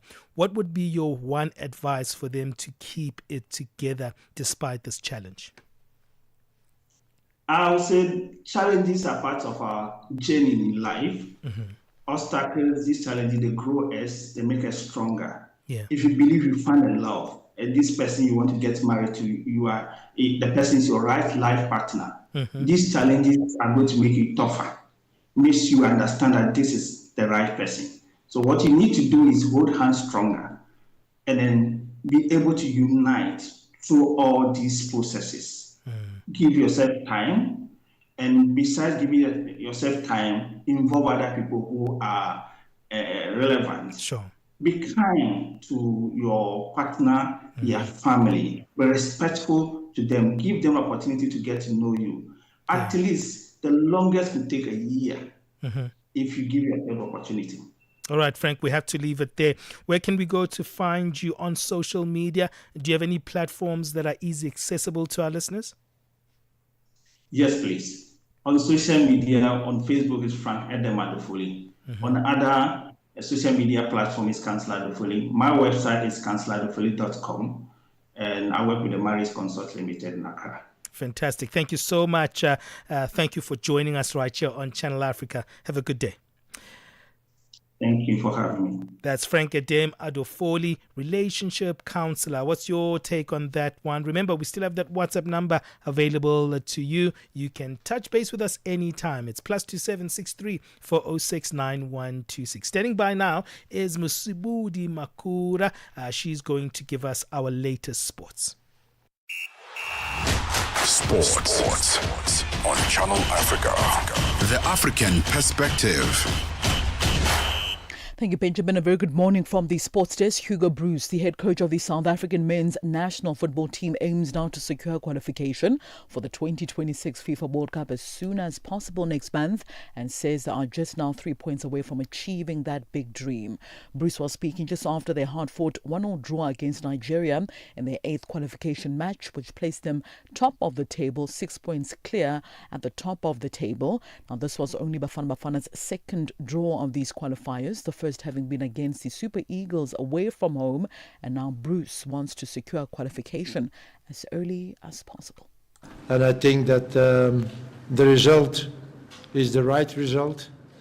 None of the two teams deserve to win, but I think we do the best operation with this point, and now we need one victory. And we have 2 opportunities, so let's try to do it as soon as possible. Now, William Trossokong's earlier goal was cancelled out by Calvin Bassey's header goal on the stroke of half-time. It's rather now curtains for Nigeria in this qualification campaign, and Bruce says they had to be very tactful in this game against the Super Eagles, a team that was heavily reliant on their physical strength. On one side, a team who wants to play football, the other side, a team who tried to win the game by power. So we did it very well the first half hour, but after then, there was Nigeria who tried by physical game, who tried to come back, and they did. If we should have defended a little bit more aggressive, the goal would never arrived. First, and secondly, it was a handsball. Well, stay with the World Cup campaign. Qualifiers, Cape Verde took a giant stride toward a historic World Cup debut, stunning Cameroon 1-0 in prior to hand Mark Bryce his first defeat as the indomitable Lions coach. On a slick artificial surface under the heavy rain last night, the Blue Sharks settled quicker. Livramento testing Andre Onana very early and Giovanni Cabral drawing penalty appeal. Now, Cameroon's best chance came just before the halftime break break with Andre Frank Zambo Agusi's header brilliantly denied by Zovinya. Now, with that 2 games still to be played, the Blue Sharks now sit 4 points clear at the top of the table, while Cameroon must regroup to secure second, with Libya lurking as well in the chase. On to this now. World Athletics President Sebastian Coe says athletes competing at the World Championships in Tokyo, Japan will face heat challenges. Now, the 9-day tournament featuring the world's biggest track and field stars begins this coming Saturday. Japan has endured its hottest summer since records began in 1898, with temperatures 2.36 degrees Celsius above average. The opening day, which will host the 35-kilometer men and women's race walk, is forecast to be 32 degrees Celsius. However, unlike during the pandemic-delayed games in Japan 4 years ago, the marathon as well as the race walk events will remain in Tokyo.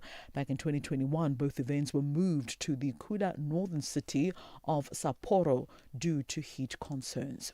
And finally, Oscar Piastri as well as Lando Norris have stated they would still obey any McLaren team orders in a potentially title-deciding final races of the 2025 Formula One season following their late swap at the Italian Grand Prix.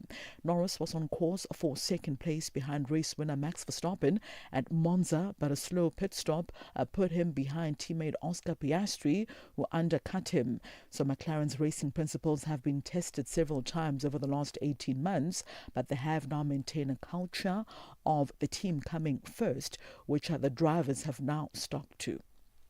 Well, that concludes your sports news this hour. The time has just gone 10:35 p.m. Central African Time. For any sports stories you'd like to share with us, our email address is newsroom@channelafrica.co.za or call us on +27 11714 4459.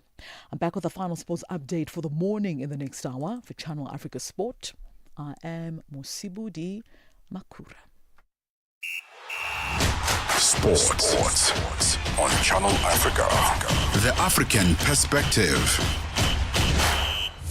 Parlez-vous couramment le français? Êtes-vous passionné par la radio? Et êtes-vous qualifié pour travailler en Afrique du Sud? Envoyez-nous votre CV et vos 3 minutes démo en MP3 à @channelafrica.co.za pour avoir une chance de rejoindre la famille Channel Africa. Si vous n'avez pas de réponse après 14 jours, cela signifie que vous n'avez pas été retenu. Channel Africa, la perspective africaine. Thank you, Musibudi, for that sports update. Let's keep things moving with our latest business news.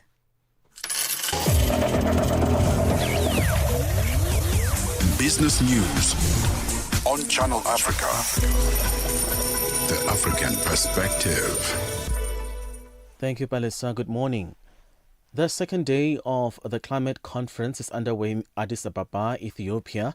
Discussions are highlighting the specific challenges facing Africa, particularly the lack of funding.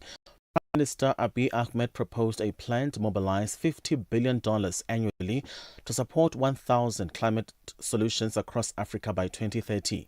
Ajebe Noko Harrison, who is the executive president of a nature conservation NGO Ajesh, has welcomed the initiative. Actually, I see it as a good vision, which is nice. But now, when we look at the global vision, which is African leadership, economic growth, Pan-African prosperity, what is the real situation? We need to look at this aspect of intense leadership and make sure that our leaders are ready to accommodate this objective.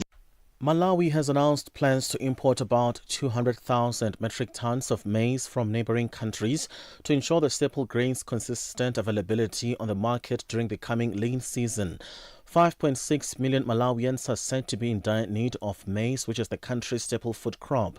The Malawi government will use its agency Agricultural Development and Marketing Corporation, ADMAC, to import maize. ADMAC Limited spokesperson Teresa Chapulapula says funds will come from Treasury. ADMAC Limited, we import 200,000 metric tons of maize into the country, while we are still purchasing maize from the local market. Our ongoing assessment, based on current stock levels, market trends, the flow of maize from local suppliers to our depots and markets, and the projected impact on household foods. In East Africa, Kenya aims to carry out a pioneering $1 billion debt for food security swap by March next year as the country looks to novel solutions to ease its hefty debt burden. The plan is expected to work in a similar way as the so-called debt for nature swaps carried out by several countries in recent years that offered lower interest rates in exchange for nature protection. According to finance experts, debt for food swap would likely allow a country to replace costly existing debt with lower cost financing on condition it channeled the savings towards programs to boost food security. U.S. President Donald Trump says his administration is continuing negotiations to address trade barriers with India and that he would talk to Prime Minister Narendra Modi in a sign of a reset after weeks of diplomatic friction. Trump says he looks forward to speaking to Modi soon and expressed optimism that they could finalize a trade deal. Modi reciprocated the optimism in a social media post saying Washington and New Delhi are close friends and natural partners. In other news, difficult economic conditions exacerbated by U.S. President Donald Trump's tariffs and persistently weak demand for many products have forced European companies to freeze hiring or cut jobs. Bosch, the German car parts maker, will cut up to 1,100 jobs by 2029 and as sales drop amid a rapidly worsening auto market. German car maker Volkswagen CFO said on the 30th of April it had cut headcount in Germany by around 7,000 since starting cost savings in late 2023. Swedish truck Volvo company says it has planned to lay off as many as 800 workers at 3 U.S. facilities over the next 3 months. Let's have a look at financial indicators this hour. $1 in Nigeria is trading at 1,000 naira 506. In Botswana, 13 pula 21. Kenya, the dollar is 128 shilling 39. Zambia, 23 kwacha 89. BRICS countries, $1 in Brazil is at 5 real 43. Russia, 83 rubles 24. India, 88 rupee 44. China, 71.12. South Africa, 17 rand 50 cents. $1 is 74 pence to the British pound and 85 to the euro. Commodities, gold is at $3,642, platinum at $1,382 per ounce. The price of Brent crude oil, $67.08 a barrel. That is all for now. For any business stories you'd like to share with us, please send us an email to newsroom@channelafrica.co.za or you can call us on +27 11714 4459. For Channel Africa Business, I am Chanduko Ligege.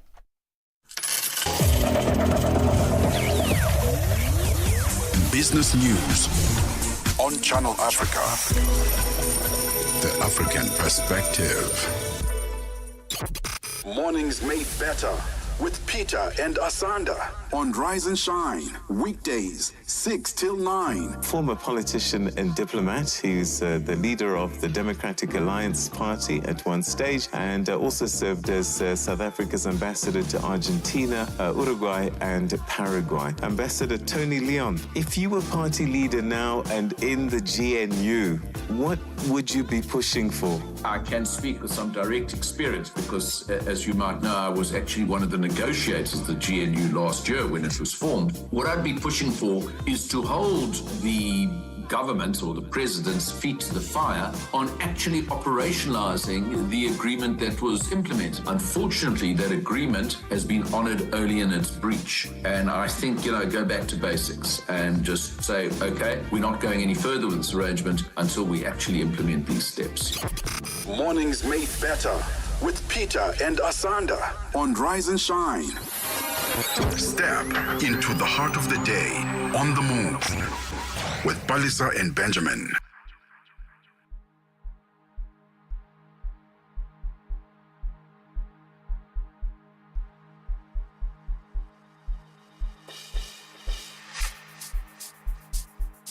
Asiqala ka-ake manje sihambe kanje.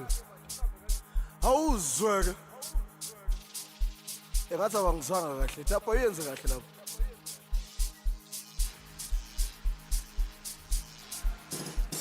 Yazona. Uyazenzela. Edomntana uyazenzela. bathi uyazenzela bathi yena uyazenzela bakithi mi wantwara mo asimoteng wantwara mo asimoteng wantwara mo asimot wantwara mo kimoteng bakithi mi kimoteng asambe engithi mina wantwara mo asimoteng wantwara mo asimoteng wantwara mo asimot wantwara mo kimoteng kimoteng kimoteng asambe kanjena bathi kimoteng kimoteng kimoteng kimoteng kimoteng asambe kanjena bathi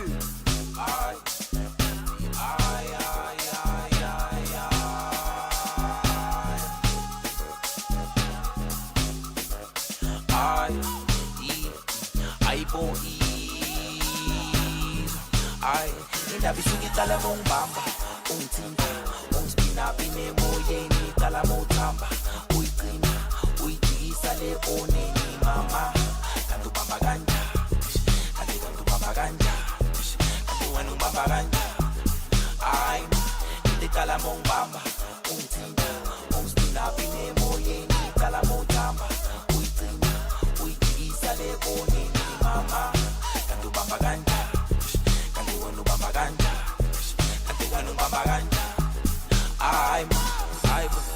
ntho tseo di etsang ha una tjhelete empa ntho tseo di etsang ke tsa batho ba nang le tjhelete ha una tjhelete ha o kgole shapo mfanaka ha o kgole shapo na sinokonoko ha siyo mono mo sebetsang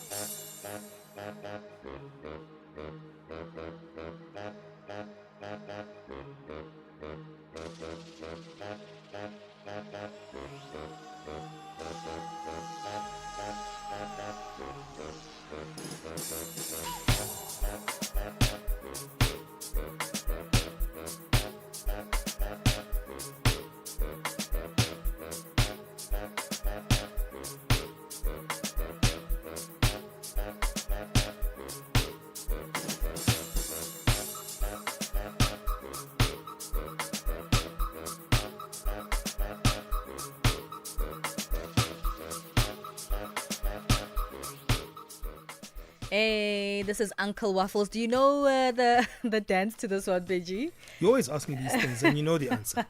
That's the thing. The answer is always that you don't know the dance, but I'm going to teach you. No, we have to do this one. It doesn't mean that. We have to. It does means the mean opposite of it that. means that You I like have to saying teach this, you the the dance. obvious, ne? I have to teach you the dance, All right. Benji. That's Cool. featuring Royal Music, Uncool MC Cowboy, and X Duppy with Zenzel. It's 10:46 Central Africa time. We just had a really interesting conversation here about what happens if your parents don't approve of your partner, and love is so complicated. But family can also be just as complicated because they have their own views, their own past as well that really speak to the decisions that they make. And you know, there's a young lady who was going around the streets asking people what is the one thing that you wish your parents knew, and this really does speak to this conversation. And it feels, you know, I think when we speak about this, we sort of remove some of the heartfelt nature and how people can really feel lost when, you know, this particular scenario happens to them. So let's check this out.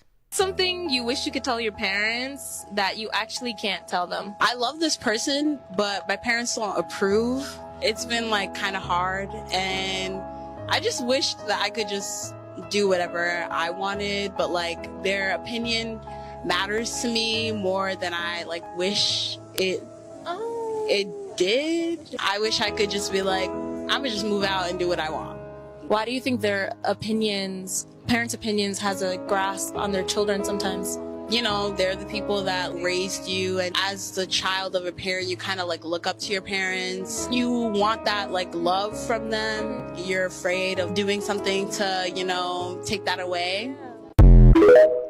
And that's the thing, right? I feel even from the family perspective, because it's not just parents who can disapprove of your relationship. It could be your siblings, your aunts, your uncles. I mean, we are Africans. Our family dynamics don't just end with our parents, but there's so many other dynamics that come into play. I think what they don't realize at the time is that it actually breaks the person that you love the most, even from the parent perspective. When you come in a very opinionated manner and disapprove approving manner, especially because your children do value your opinions, and maybe that might be the reason why you can sort of move on and say, well, I don't want this, and if I'm not going to have this, then I'm not going to approve of your relationship. And parents sometimes might fail to see how that really affects the child that they love the most, or they're trying to protect in this instance. Yeah, it's a tough one because we all want our parents' approval.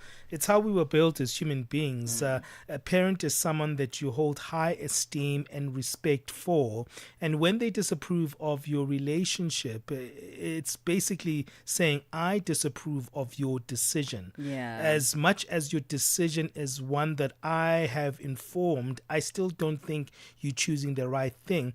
And that's the thing. You're not just letting down your parents based on just who you've chosen to be with, but you feel like that you failed them as a person. So it's very personal, because how we see our parents is not just as people who brought us up, but it's people that we actually respect and people that we want to be we want them part of our lives, and we want that approval from them. It's very important for us. I know I want my parents' approval in terms of my relationships, the people that I have in my life, because it means that I carry the same values that they've taught me in their upbringing, because they've given me some positive value systems. Personally, I think there is a big difference between approval and, that being the way that you will move forward, because opinions are important, and valuing your parents' opinions are important to me in particular, and I think for many other people, which is the conversation that we're having. But it doesn't particularly mean for me that approval means it is the way that one will move forward in their life, or the end-all decision of who they are. So, I mean, it works different for different people, but it is still something very difficult to move in, and especially if you're one of those people, which we've heard a lot of here on the African continent, that end up saying, I'm sorry, I can't move on with this relationship. I can't move on with this marriage proposal because my family does not agree. Well, of course, the approval is not going to be the say all and be all. And the approval from the parents doesn't mean that you're going to decide that what they say goes, right? Many do, actually. Yeah, many do, right? But I'm just saying in general, that approval or disapproval is going to really impact your life, just like we heard in that audio. It's going to take you in one direction.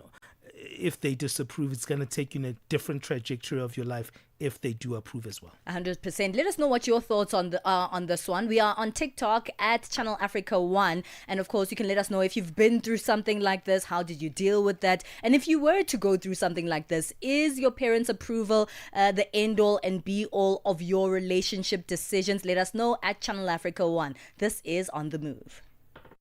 Africa in Business on Channel Africa. The United States was very vocal at the beginning of South Africa's G20 presidency, and this is largely due to strained relations with South Africa at the time, that they were not really keen on participating. Where do we stand right now? The US is planning to take over the presidency of the G20 next year, and our understanding from them is that they intend to continue to do so, and therefore it is quite difficult then to be in a situation where you are not attending deputies' meetings or discussions during our presidency and then to take over the presidency next year. From a finance track perspective, there has been engagement. We've been working on a communique last week and this week here in Zimbabwe. What's important about that is that it's a consensus document, and so all the members in the room have to agree to the language that is used there, and our US colleagues have been part of those discussions and negotiations.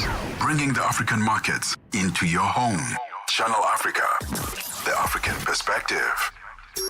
On the Move, weekdays, 9 a.m. to midday. Only on Channel Africa. Hashtag On the Move.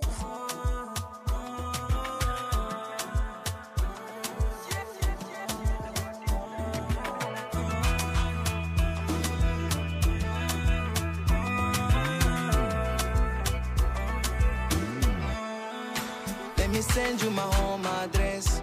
Now your love can heal my stress. To the end of time.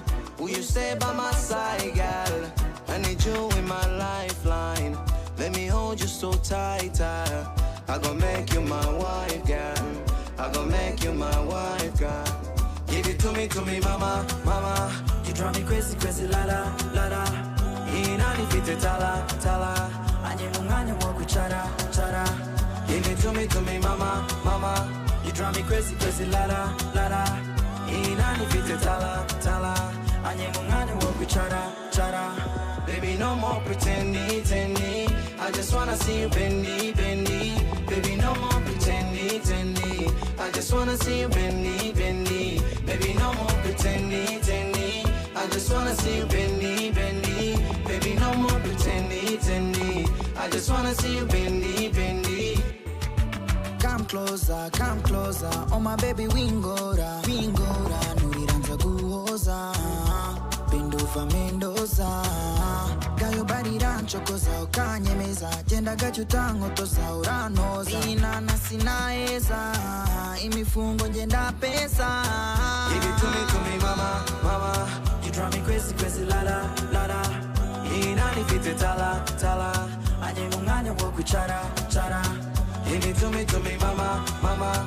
You drive me crazy, crazy, la la, la la. Inani fite tala, tala. Anye munganya woku chara, chara. Baby, no more pretending, tendy. I just wanna see you bendy, bendy. Baby, no more pretending, tendy. I just wanna see you bendy, bendy. Baby, no more pretending, tendy. I just wanna see you bendy, bendy. Baby, no more pretending, tendy. I just wanna see you bendy, bendy. Baby, don't keep me waiting. Nafata naga konji. Find some time to the twembi. To the twembi, yeah, yeah, yeah. Inera gushiduka. Zinere gukanguka. Nizo shaka kwibuka. Nizo shaka kwibuka. Give it to me, mama, mama. You drive me crazy, crazy, la la, la la. Inani fite tala, tala. Anye munganya woku chara, chara. Give it to me, mama, mama. You drive me crazy, crazy, la la, la la. Inani fite tala, tala. Anye munganya woku chara, chara. Baby, no more pretending, tendy. I just wanna see you bendy, bendy. Baby, no more pretending, tendy. I just wanna see you bendy, bendy. Baby, no more pretending, tendy. I just wanna see you bendy, bendy. Baby, no more pretending, tendy. Hey, we're having a little bit of fun on this hump day. Alik Bulan, this is the remix with Vex Prince. This one is titled Bendy. Welcome to On The Move, staying with us and of course enjoying the conversations of the day at Channel Africa 1 on all our social media platforms. Hey, let's keep that On The Move poll. It's still there. We've been asking this question for a while now, and we want you to be part of the conversation on at Channel Africa 1 on X, or what was previously known as Twitter. We're asking you on this final hour conversation, not an easy one, to speak about STIs, right? We're asking, what's the biggest barrier to routine STI testing in Africa? We've got four options there: stigma and shame, cost and excess being the second option, lack of awareness being the third, and the fourth one, fear of results. Want to get your thoughts as that's an uncomfortable conversation, right? Because no one wants to talk about STIs, buddy. No, it's very uncomfortable, especially because people have, they're afraid, there's stigma associated to, having an STI, and a lot of stigmas that people shame you, and sometimes even in our healthcare facilities, unfortunately. So it's not something that people usually talk about, and even more so, not something that people actually go and test for in the healthcare facilities, as we probably should.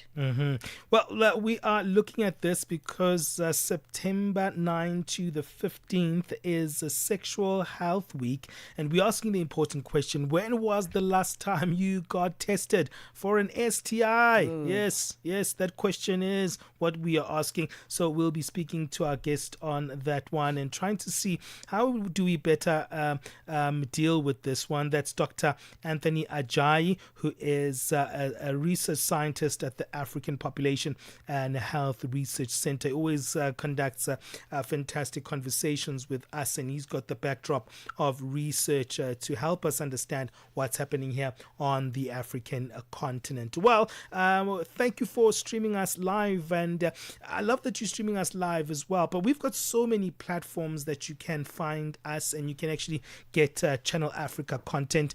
And we wanted to also check out our digital podcasts on our website. We make sure that we curate some of the key conversations on our website. So go to www.channelafrica.co.za. It's a great platform because we also have a great digital team that makes sure that you get the latest news that complement what we have on air, but also you can click on programs and it will direct you to the different shows that we have here. That's where we have embedded our different podcasts there. So click on the move and you can get access to the conversations. We make sure that you never really miss out, and we want to make sure that you also can get different formats of some of the work that we do on air. Absolutely. We're going into the next hour conversation. Hey, it's time to really zoom into the decisions that we're making, because we'll be chatting about STIs and the last time that we actually tested for any of those STIs. And not just the ones that apparently they're way more than we think that we know. So I'm looking forward to learning a little bit more about that. But for now, let's bring back Onele Nzinzi, who has our latest news update.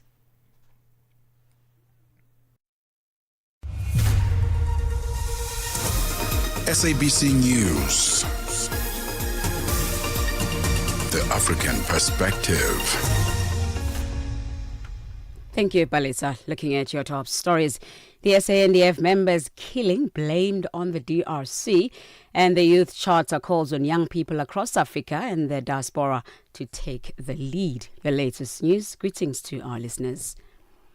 The M23 rebel group has blamed the DRC government for the deaths of 14 South African soldiers who were part of the United Nations peacekeeping mission in the region. The soldiers lost their lives in clashes with the group in Goma in January.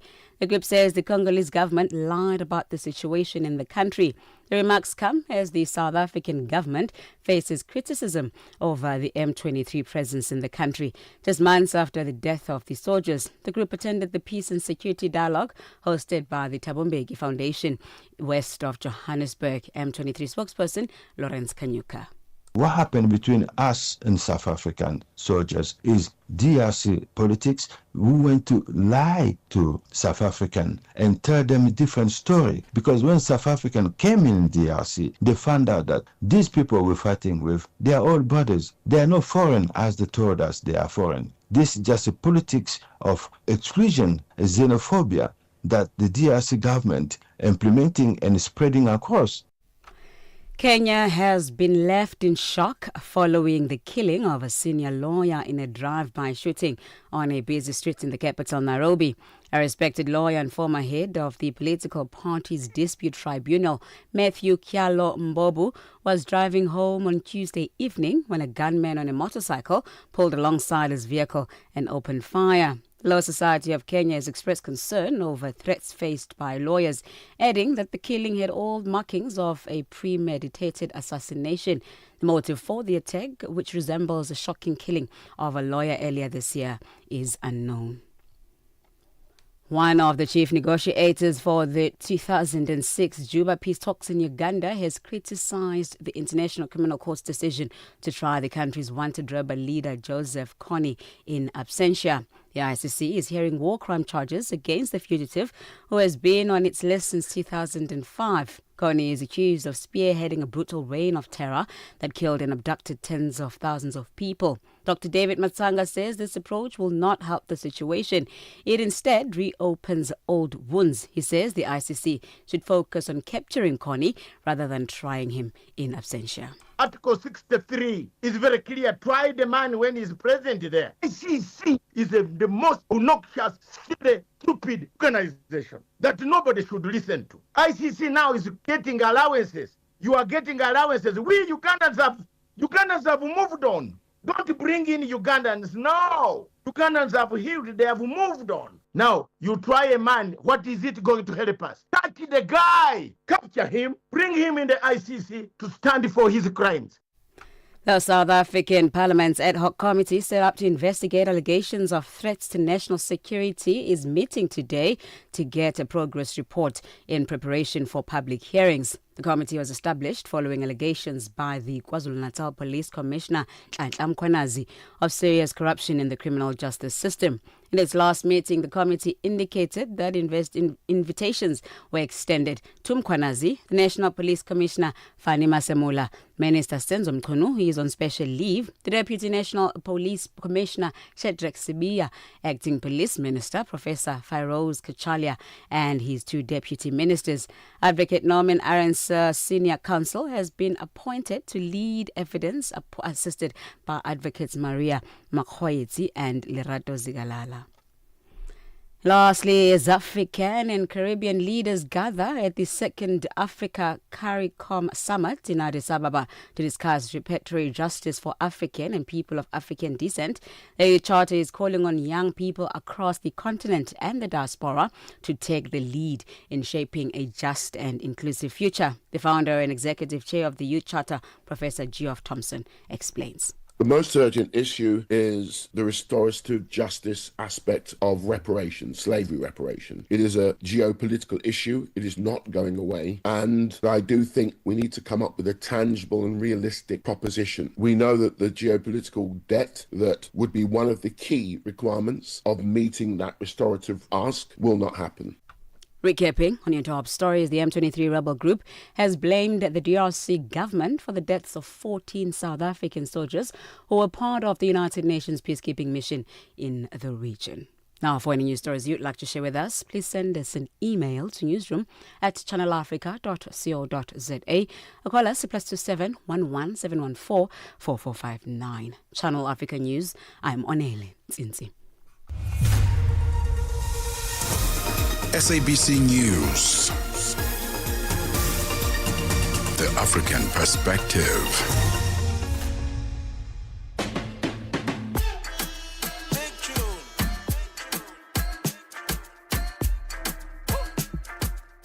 5 minutes past 11 o'clock Central African Times. We're talking about sex in the final hour of the show. And we're speaking about sexually transmitted infections. Are you going to test for them? And how do you go about testing for them?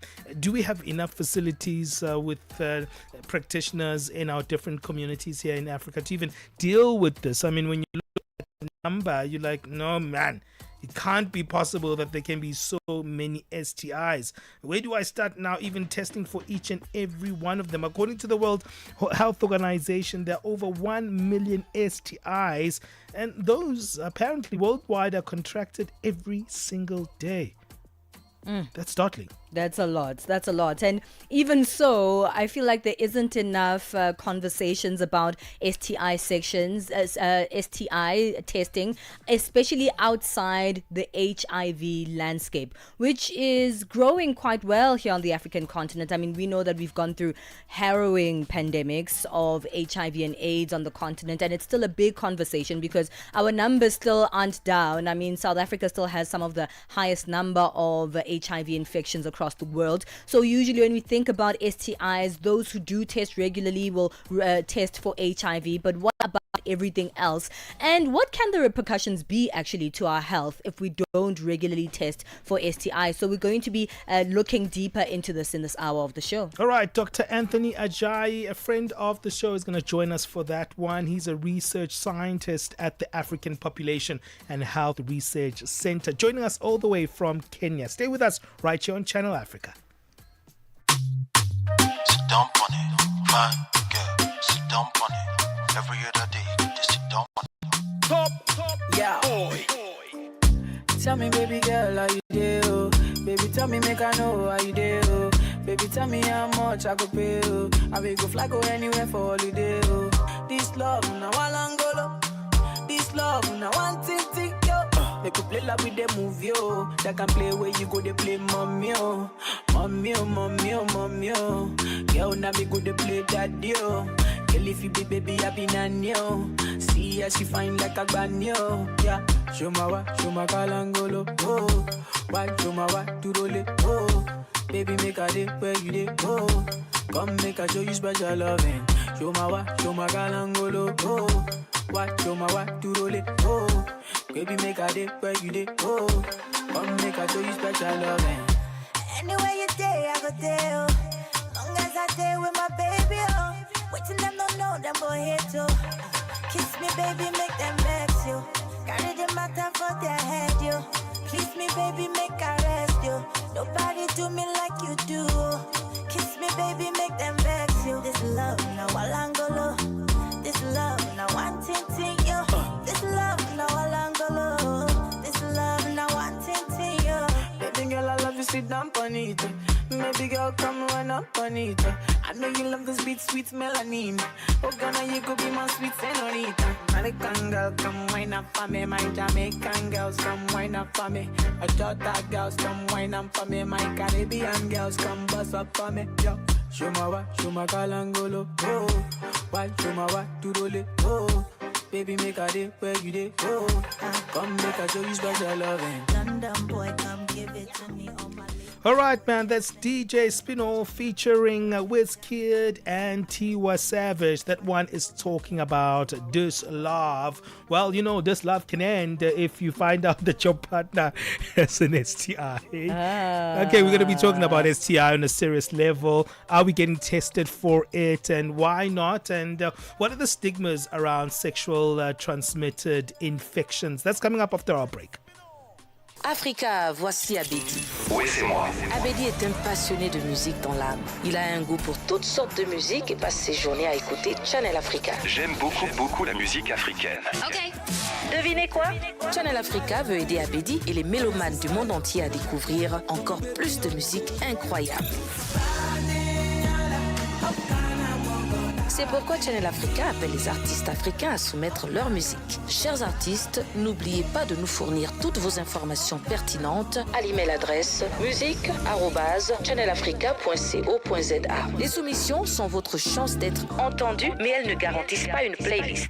Toutes les soumissions seront soigneusement examinées pour voir si elles répondent aux exigences de notre station. Channel Africa, la perspective africaine. Get set and be ready to go.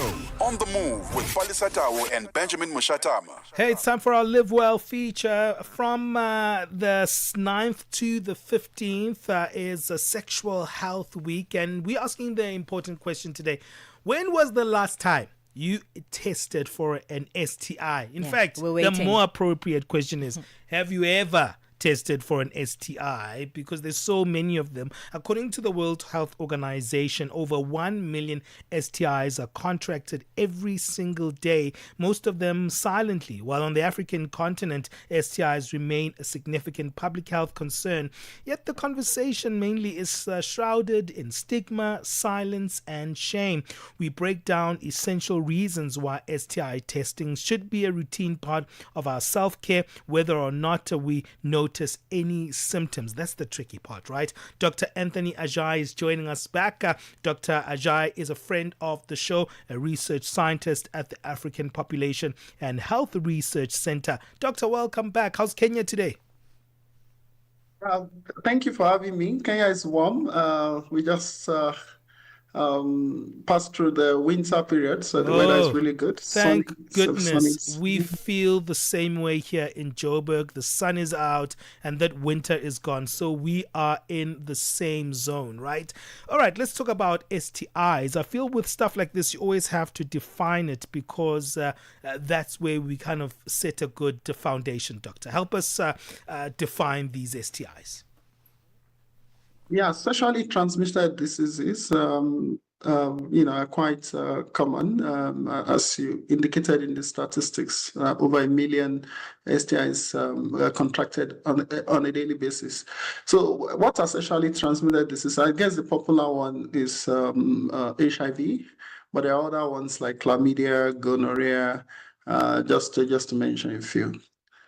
I mean, how do they manifest themselves is the also interesting stuff, because I think when it comes to HIV and AIDS, it gives us kind of a clue of how STIs or STDs work. Most of the time, you don't know they're there until a particular point you feel like it manifesting as a symptom, right?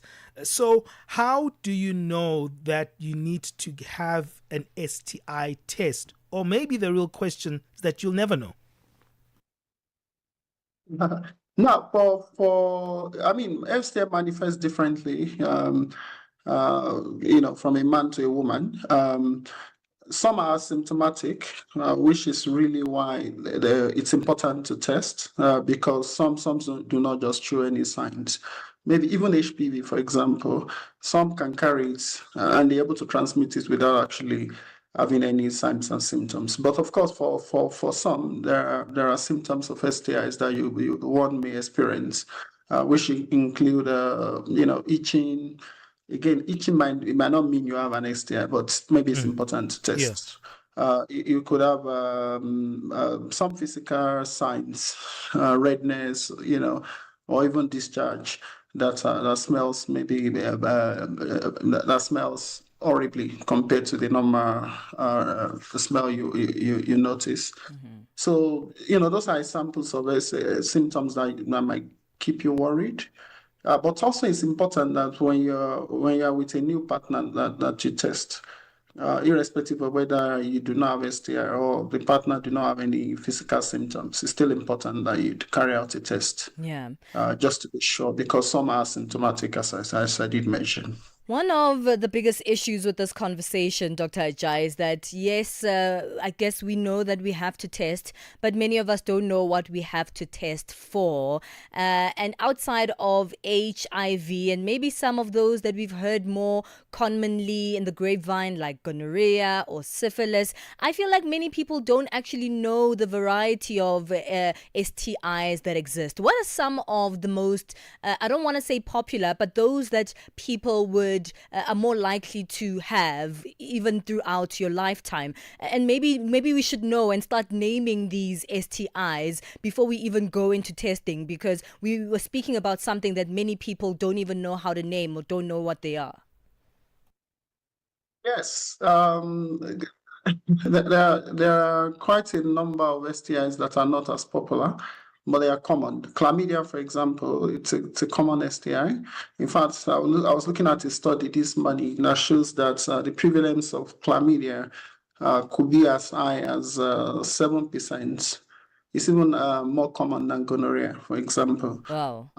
There is also that chlamydia is very common. Okay, Syphilis is I also want us to another slow down a little bit, because, I mean, even chlamydia itself, you're saying it's very common, but I don't think a lot of people actually even know what it is. So as you're naming them, perhaps you can give us a quick, brief breakdown of what exactly those STIs are. Yeah, so as I said previously, chlamydia is it's a bacterial infection. It's treatable. It's one of the most common STIs globally, and of course, it could be acquired through, vaginal sex, oral sex, or anal sex as well. And many people don't often know that they have chlamydia because it's often silent. It might not have symptoms, but of course, the symptoms can also range from throat infection if acquired through oral sex, or rectal infection. There might be plain discharge, bleeding, burning when urinating. Even penile discharge can also be an indication of chlamydia, especially in men. Yeah. Pain during sex, lower abdominal pain. All of these are indication for chlamydia. However, if it's left untreated, it could also, result in infertility. So it's really, really common, and it's sometimes often silent in that people might not even have some physical symptoms. Mm-hmm. I mean, we can't list all of these because there's so many of them. But where do we go, right? Because the big stigma is already when you think about going for an HIV or AIDS test, you're thinking about, hey, do I go to a clinic and the clinic is around my community? What are these people going to think about me while I test positive? There's so many stigmas around STIs or STDs. and maybe that's where the problem is, that people don't know where to start going to test for the variety of these STIs. No, I think it's the test is available in most clinics, so it's just easy to include it as part of your regular annual checkup in clinic. So it's not except you have symptoms. You can test when there's a symptoms, but also you can also just test once in a year, and then you can test when you have a new partner. But simply by indicating that you need to test for common STIs, there are tests that can accommodate. They just take sample and then you're able to test for different tests all in one. So they can do HIV test by just taking blood sample and then include syphilis, chlamydia, and HPV, because those are the common ones. Hepatitis as well is also one of the common ones as well that we should be worried about. Okay, Doctor, let's take a break. We'll come back and deal with this. You've made it kind of very accessible in terms of understanding them. And because there's so many of them, I like the fact that you can just go for a clinic test and you can say, I want an STI test, and it can be a comprehensive test, right? Dr. Ajay, we've got so many questions around this one. Even if you do test positive of an STI, what are the things that you can do to live in a healthier way? Most of the time when we find out we do have an STI, we don't even tell our partners because of the stigma and the shame around it. What's our responsibility if you do test positively of an STI? It's 20 minutes past 11 o'clock. Stay there on the line, Dr. Ajayi, or we'll come back to you after this break. Ukatili wa kijinsia unaharibu maisha na kutenga jamii. Hutokea nyumbani, shuleni, kazini na mara nyingi kwa ukimya. Lakini hauwezi kuendelea. Ukiona, ongea. Ikiwa unaumia, funguka, kwa sababu kutofanya lolote sio chaguo. Sikiliza vituo vyote 19 vya redio kuanzia Jumatano ya tarehe 23 Julai kwenye mijadala, ushauri, tamthilia, maonyesho ya elimu na mahojiano na wataalamu, manusura, watunga sheria na nchi nzima iliyoathirika na ukatili wa kijinsia kwenye vituo vyako pendwa vya redio.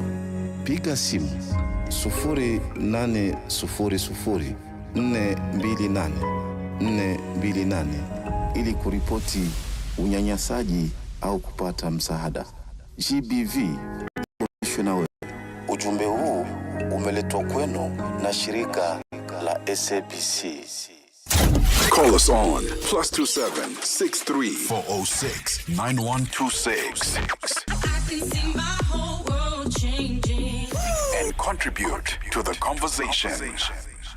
We're asking you on our On the Move poll on X at Channel Africa 1. What's the biggest barrier to routine STI testing in Africa? Is it the stigma and shame? Is it the cost and access? Is it a lack of awareness or a fear of results? Let us know. We want you to join this particular conversation as we continue speaking about STI testing, why it should be a routine part of our self-care, and whether or not you notice any symptoms, the importance of this thereof. Dr. Anthony Ajayi continues to join us on this conversation. He's a research scientist at the African Population Health Research Center in Kenya.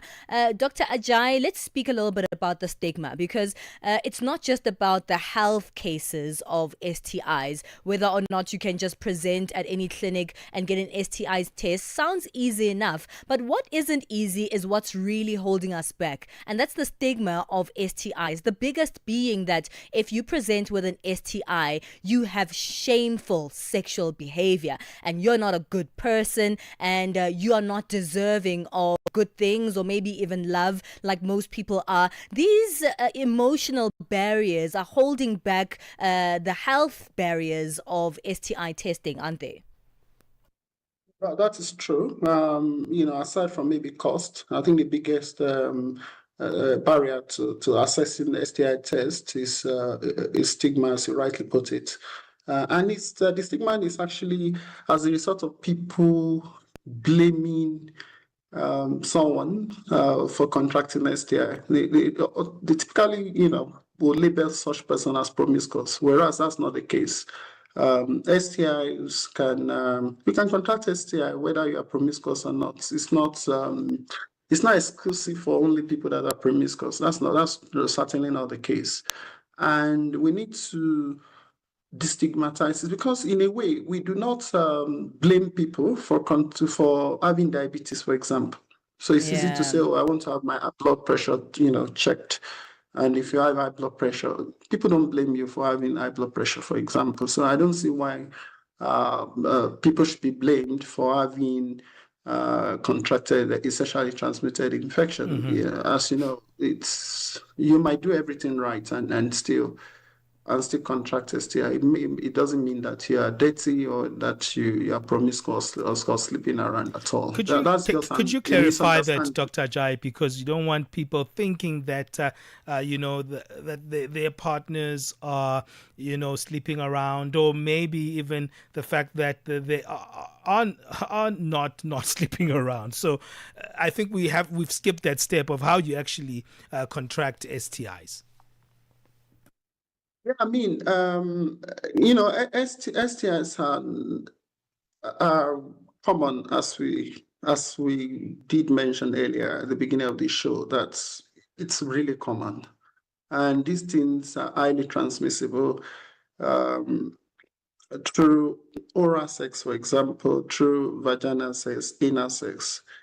And because we have a lot of these bacteria or viruses circulating in the population, even for people that take the greatest of caution, they might still contract some of these STIs. In what other ways that are non-sexual then can you contract an STI?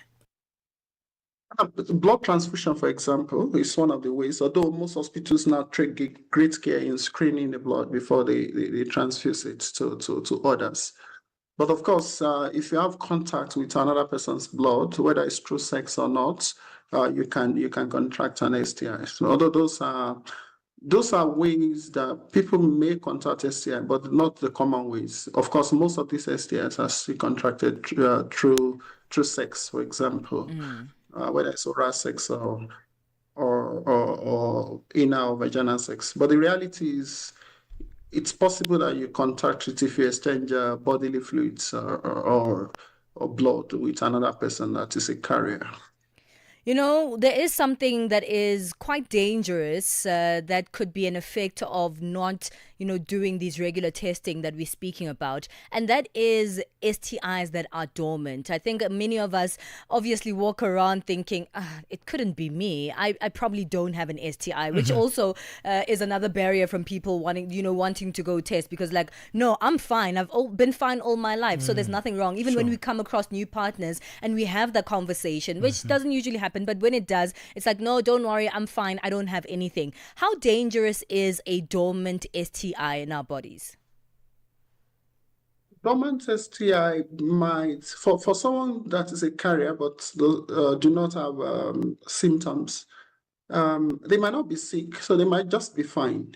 But the risk is that they can transmit it to someone who they may transmit this to someone, and it might actually have negative consequence on the person that is transmitted to. So if you're a carrier of a particular STI, maybe it's important to also inform your partner so that you take necessary caution to prevent transmitting it. And I think it's really, really important because some are asymptomatic, and that makes it more dangerous for people that depend on only physical signs to assess whether their partner is carrying a sexually transmitted disease. There might just not be any physical sign that someone might have that STI. So the best thing is to test just to be sure. And then in case there are you are positive, I think it's important to take caution. To complete your treatment, because typically most of these STIs are treatable. So you complete your treatment, and then inform your partner, stay away from sex during the time you're on treatment, and complete your treatment, and then get tested again to be sure that you are clear before you engage in unprotected sex. And it's important to just adopt safer practices. You can condomize, and then be faithful to your regular partner as well, and because to minimize your risk. Yeah. Let's talk a little bit about treatment. I'm sure treatments looks different for the different STIs, right? Absolutely. So the treatments would probably take between a week to 2 weeks for most of these STIs. And again, it's always good to talk to your doctor and not take not listen to treatment online. It's important that your treatment is tailored to your need, the dosage, because there's a lot of things that you will want to look before prescribing medication to a patient, including other medications you are using, including whether you have chronic diseases that you are treating, and all of this. All of this will help doctors to tailor the treatment for your own needs. So I think it's extremely important to get tested and then get a doctor to recommend recommendations as tailored to your needs. That's usually what it takes. But within the 2 weeks to 3 weeks at most, you should be able to complete all the treatment for all of these, except for maybe HIV that might require longer term treatment because there's no cure really. Well, I will have to leave it there, Dr. Ajay. I think it's fantastic that we're having these conversations and that encouragement for people to test just as regularly as they do for any other thing. Maybe like if you have a flu, you don't actually have to have a flu to test, because at the end of the day, if you are someone who is sexually active, it's not just your own life that's at risk, but also the lives of your partners that you claim to love. So it's not just something that is beneficial for one, but beneficial for everybody. Thank you so much for joining us. It's always a pleasure to have you, and thank you for educating us this morning. Thank you very much for having me, and I'm glad to be part of the conversation. Thank you. That's Dr. Anthony Ajay, research scientist at the African Population and Health Research Center, speaking about STI testing and why it should be a routine in your life. It's 11:30 Central Africa time. We'll continue this one a little bit later on, but for now, let's bring back Musibudi Makura for our latest sports. Sports on Channel Africa. The African Perspective. Thank you so much, Palesa. For the final time this morning, Cape Verde took a giant step toward a historic World Cup debut, stunning Cameroon by 1-0 in prior to hand Marc Bress his first defeat as the indomitable Lions head coach. On a slick artificial surface under the heavy rain last night, the Blue Sharks settled much more quicker than their opponents. Levan Rento testing Andre Onana very early, and Jovan Cabral drawing a penalty appeal. Now, Cameroon's best chance came just before the halftime break with Andre Frank Zambo Aguese header brilliantly denied by Vohenza. Now, with about 2 games to be played, the Blue Sharks now sit 4 points clear at the top of the table, while Cameroon must regroup now to secure second, with Libya lurking behind in that chase. Well, Hugo Bruce, the head coach of the South African men's football team, aims to now secure qualification for the 2026 FIFA World Cup as soon as possible next month, and says they are just about 3 points away from achieving the big dream. So Bruce was speaking just after their hard-fought 1-0 draw against Nigeria in their 8th qualification match, which placed them 6 points at the top of the table. This is only Bafana Bafana's second draw in these qualifiers, the first having been against the Super Eagles away from home in Uyo just last year, and Bruce now wants to secure qualification as early as possible. And I think that the result is the right result. None of the two teams deserve to win, but I think we do the best operation with this point. And now we need 1 victory, and we have 2 opportunities. So let's try to do it as soon as possible. Now, William Trossard-Kong's earlier on goal was cancelled out by Calvin Bassey's header goal on the stroke of half-time. It's now curtains for Nigeria in this qualification campaign, and Bruce says they had to be very tactful in this game against the Super Eagles, a team that is heavily reliant on their physical strength. On one side, a team who wants to play football, the other side, a team who tried to win the game by power. So we did it very well the first half hour, but after then, there was Nigeria who tried by physical game, who tried to come back, and they did. If we should have defended a little bit more aggressive, the goal would never arrived, first, and secondly, it was a handsball. Well, in case you missed it, World Athletics President Sebastian Coe says athletes competing at the World Championships in Tokyo will face heat challenges. The 9-day tournament featuring the world's biggest track and field stars begins on Saturday. Japan has endured its hottest summer since records began in 1898, with temperatures 2.36 degrees Celsius above the average. Now, the opening day, which will host the 35-kilometer men and women's race walk, is forecast to be at 32 degrees Celsius. However, unlike during the pandemic-delayed games in Japan 4 years ago, the marathon as well as the race walk events will remain in Tokyo. So back in 2021, both events were moved to the cooler northern city of Sapporo due to the heat conditions. And finally, Raven Saunders, a women's shot put runner-up at the Tokyo Olympic Games, has accepted a 30-month ban for 3 whereabout failures within 12 months, the U.S. anti-doping agency having announced this on Tuesday. Now, the 29-year-old American was 5th at the 2016 Rio Olympic Games before capturing the silver medal in Japan and then placing 11th at last year's Paris Olympic Games. Now, Saunders was a part of the USA registered testing pool, which incurred 3 failures to allow testing officials to know a location to allow for a random doping tests. The failures taking place on the 19th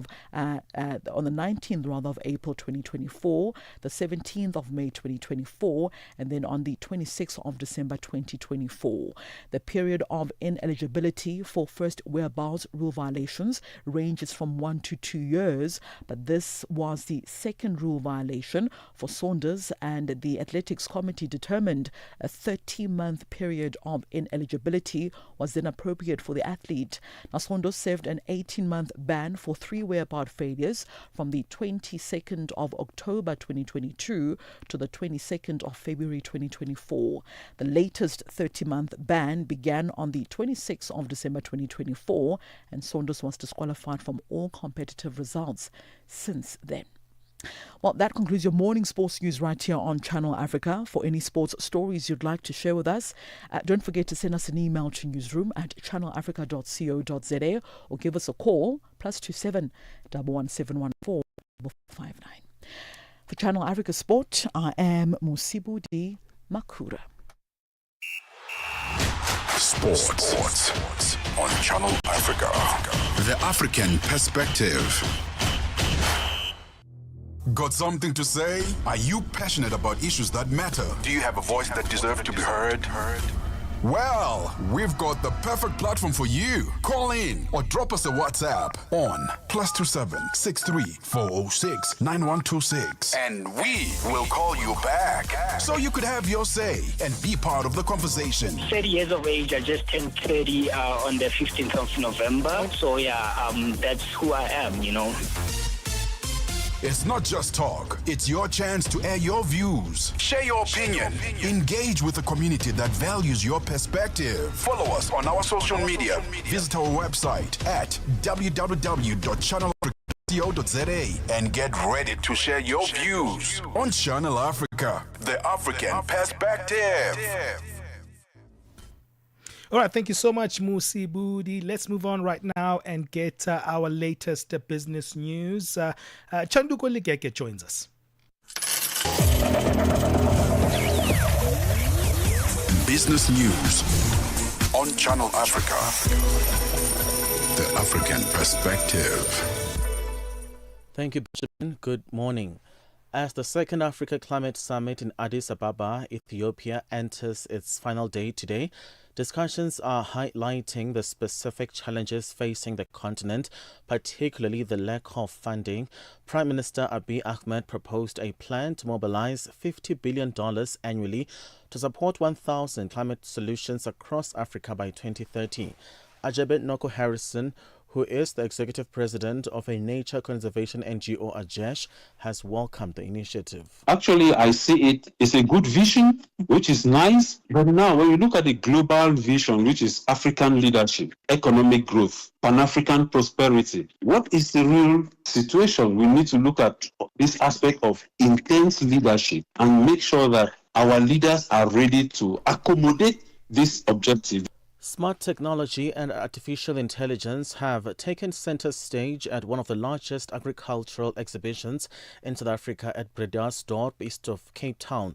The 6th Nampo Cape Expo is being headed by Grain SA and looks into how technology can transform agriculture. Nampo chairperson Hank Achenbach says they will showcase solutions to increase productivity and resilience. Smart innovation is built into the hard equipment like tractors, like our combines, our harvesting machinery and our planting machinery to help us to reduce the use of input costs, to be more economical when we plant, to reduce the costs per hectare. And we cannot do that on traditional ways. Nissan is considering a rollout of hybrid cars that use its e-power technology in South Africa as a way to help drivers move from petrol engines towards electric vehicles. Low incomes and high import duties have long hampered manufacturers' efforts to sell more cars in Africa, with patchy power access and a lack of sufficient charging infrastructure posing additional hurdles for EV adoption on the continent. Nissan has already launched hybrids in Morocco, Egypt and Tunisia that run on the e-power system, which the company thinks could also be popular among South African drivers. In East Africa, Kenya aims to carry out a pioneering $1 billion debt for food security swap by March next year as the country looks to novel solutions to ease its hefty debt burden. The plan is expected to work in a similar way as so-called debt for nature swaps carried out by several countries in recent years that offered lower interest rates in exchange for nature protection. According to finance experts, debt for food swap would likely allow a country to replace costly existing debt with lower cost financing on condition it channeled the savings towards programs to boost food security. A study by the Institute for Employment Research has revealed that Chinese goods shipped to Germany surged at more than twice the pace of total imports in the first 7 months of the year as U.S. tariffs disrupted global trade flows. In the first 7 months of 2025, imports from China rose by 10.5% to $114.23 billion, while total imports increased by 4.9% in July. The period from October to June showed copper imports from China to Germany jumped 91% and sporting goods gained 12%. Let's now have a look at financial indicators at this hour. $1 in Nigeria is trading at 1,000 naira 506, and Botswana 13 pula 21. Kenya, the dollar is 128 shilling 39. Zambia 23 kwacha 89. BRICS countries, $1 in Brazil is at 5 real 43. In Russia 83 rubles 24. India 88 rupee 44. China 7 yuan 12. South Africa 17 rand 50 cents. $1 is 74 pence to the British pound, 85 to the euro. Commodities: gold is $3,642, platinum at $1,385 per ounce. The price of Brent crude oil at $66.92 a barrel. For any business stories you'd like to share with us, please send us an email to newsroom@channelafrica.co.za, or you can call us on +27 11714 4459. For Channel Africa Business, I am Chanduko Ligege.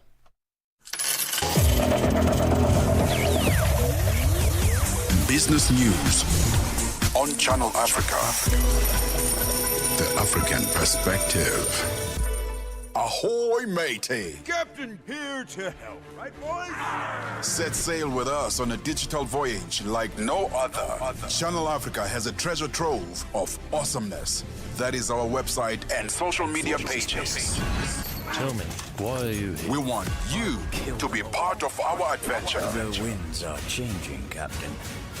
And this time... Imagine a world where curiosity knows no bounds, where entertainment meets enlightenment, and where every click leads to the African perspective. Visit us on our website, www.channelafrica.co.za, or follow us on Instagram or on X at Channel Africa 1. Go on, like us on Facebook at Channel Africa 1. So, spread the word. Tell a friend that Channel Africa's online variety is what they need on the web. Channel Africa, the African perspective. Get set and be ready to go. On the move with Palesa and Benjamin Moshatama.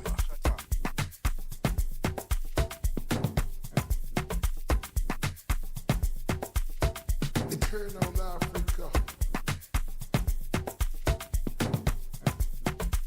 Greatness. DJ Natil. Fonya kitleti muke, omukele bara darite. Uskili magutsi, uskili. Fonya kitleti muke, omukele bara darite. Uskili magutsi, uskili. Skanju the one around you, so do when you got trango. Do mele mabantu, force slow look at marangu.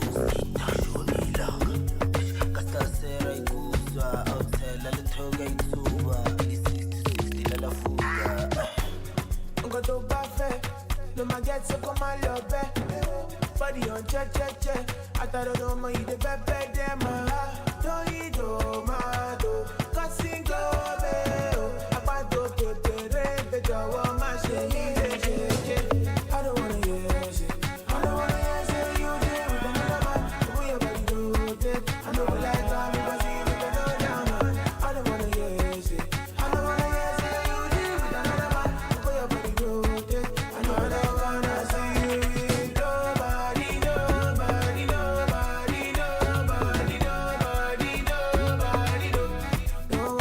see with nobody.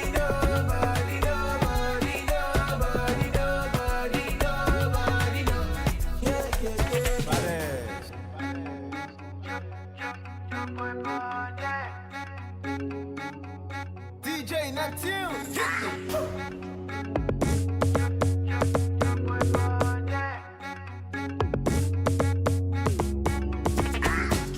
Fonya kitleti muke. Fonya kitleti muke. DJ Natil. Fonya kitleti muke.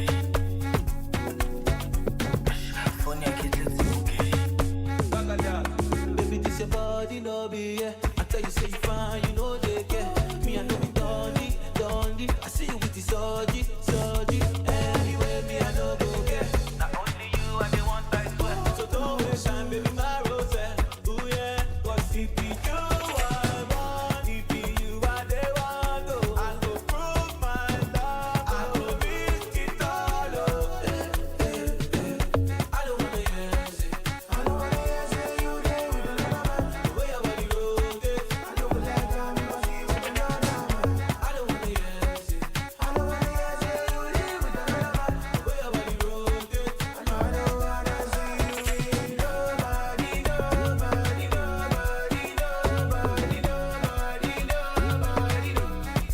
wanna see with nobody.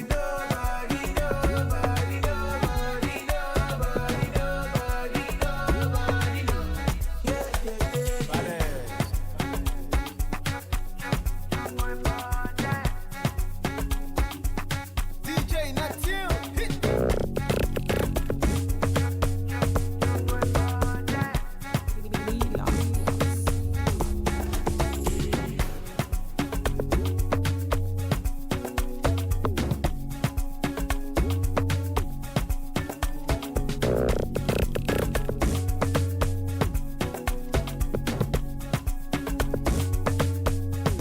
Sounds of Neptune. Get set and be ready to go. On the move with Palesa and Benjamin Moshatama. Starfish Entertainment. Rapping them on the beat.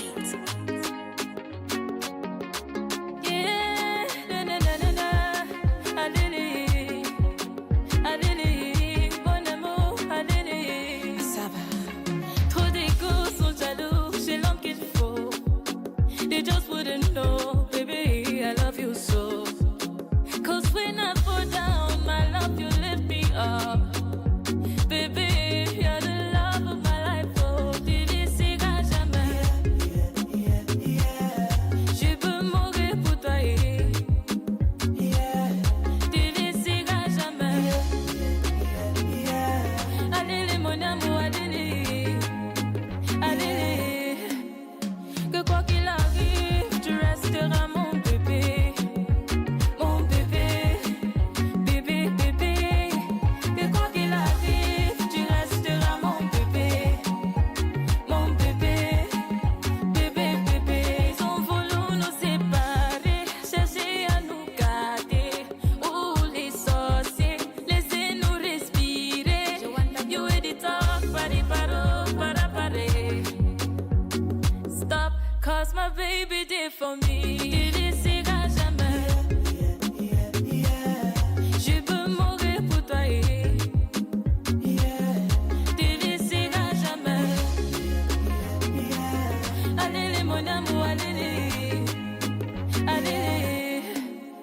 Que quoi qu'il arrive, tu resteras mon bébé. Mon bébé. Bébé, bébé. Que quoi qu'il arrive, tu resteras mon bébé. Mon bébé. Bébé, bébé. Nangasi, oh my baby. Let me love you. Ti amor. Let me love. Allez, mon amour, allez. Allez. Allez. Allez. Que quoi qu'il arrive, tu resteras mon bébé. Mon bébé. Bébé, bébé. Que quoi qu'il arrive, tu resteras mon bébé. Mon bébé. Bébé, bébé.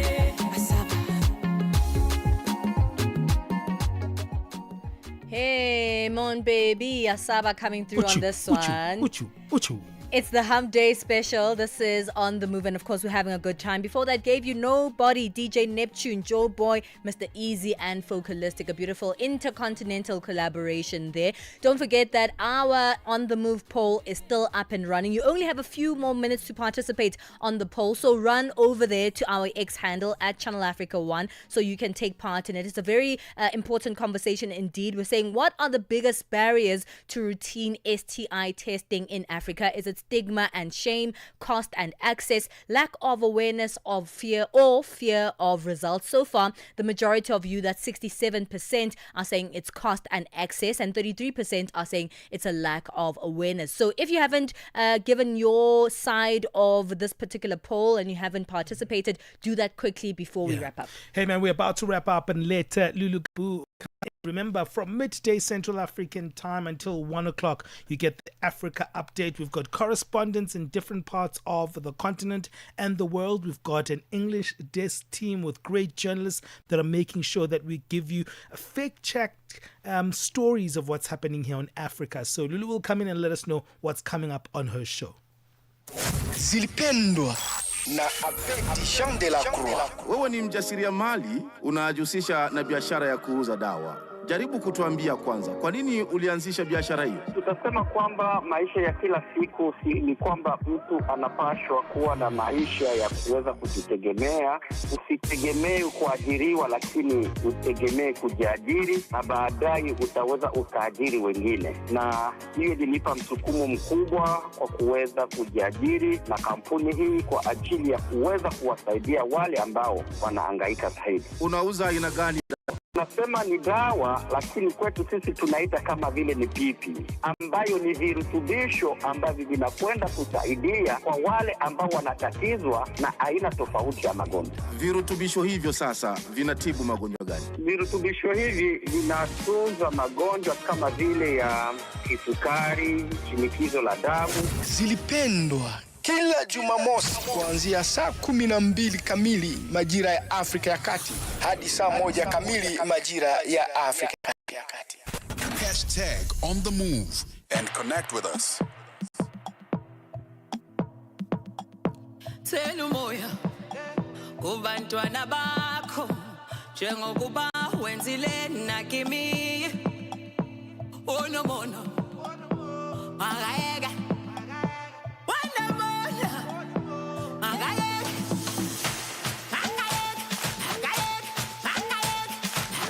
Unimeta, fuminimeta, ilimeta, motometa. Shout out to my family and my man them. To the ones where they sing my song and the ones that dance along. From Lagos, Nigeria down to South Africa. With the big, I want them in bachelor. No wahala, I get the money for wahala. On my prayer salsa, I go celebrate and dance. yeah umay yeah umay yeah umay yeah umay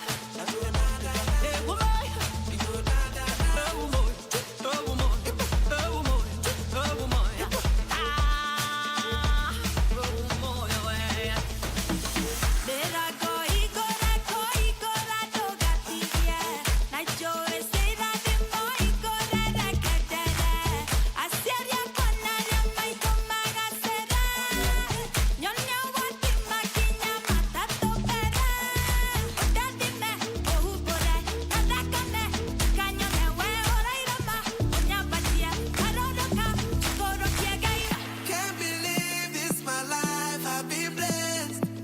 See me now, my blessings coming please. Don't it matter, to me it matter. Il meta, moto meta, amo meta, money enter. Don't it matter, to me it matter.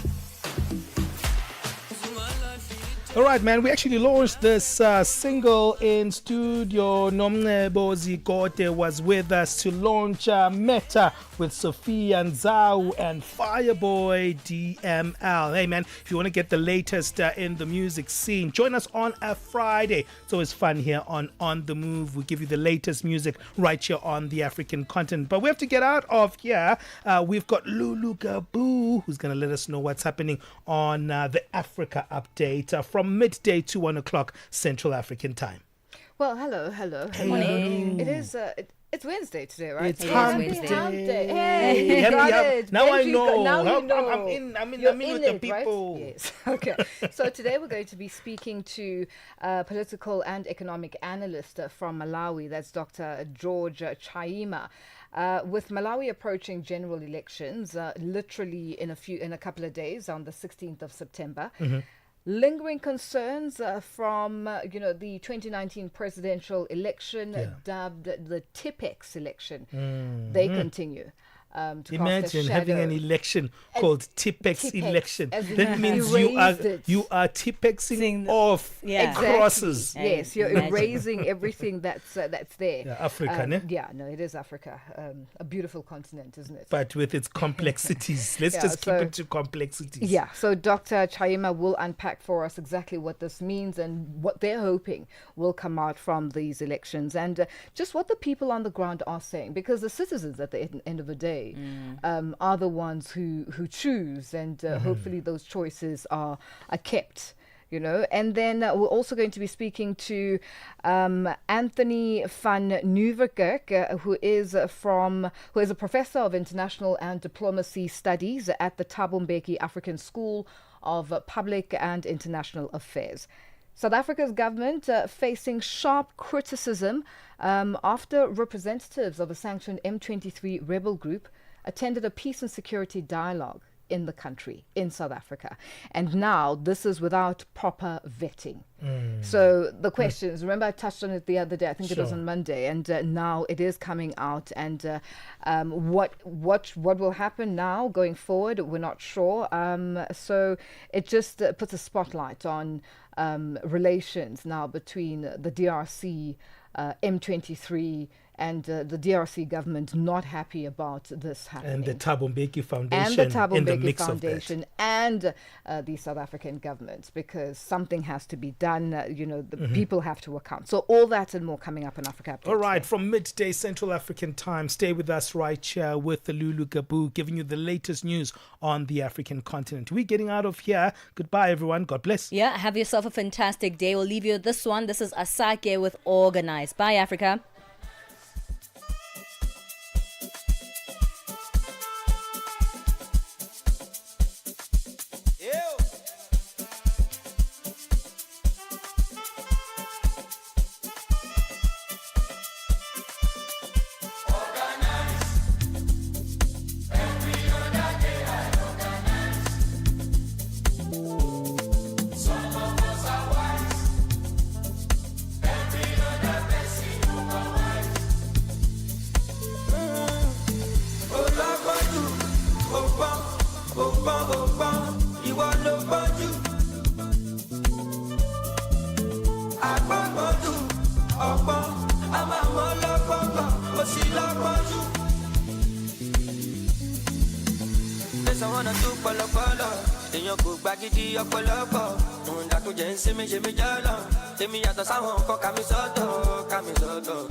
Say tonight at the club we go turn up. Everybody ready for the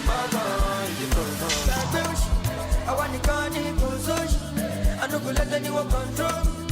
Anything I want to, I go do. I want the carny push. I no go let anyone control. Anything I want to, I go do.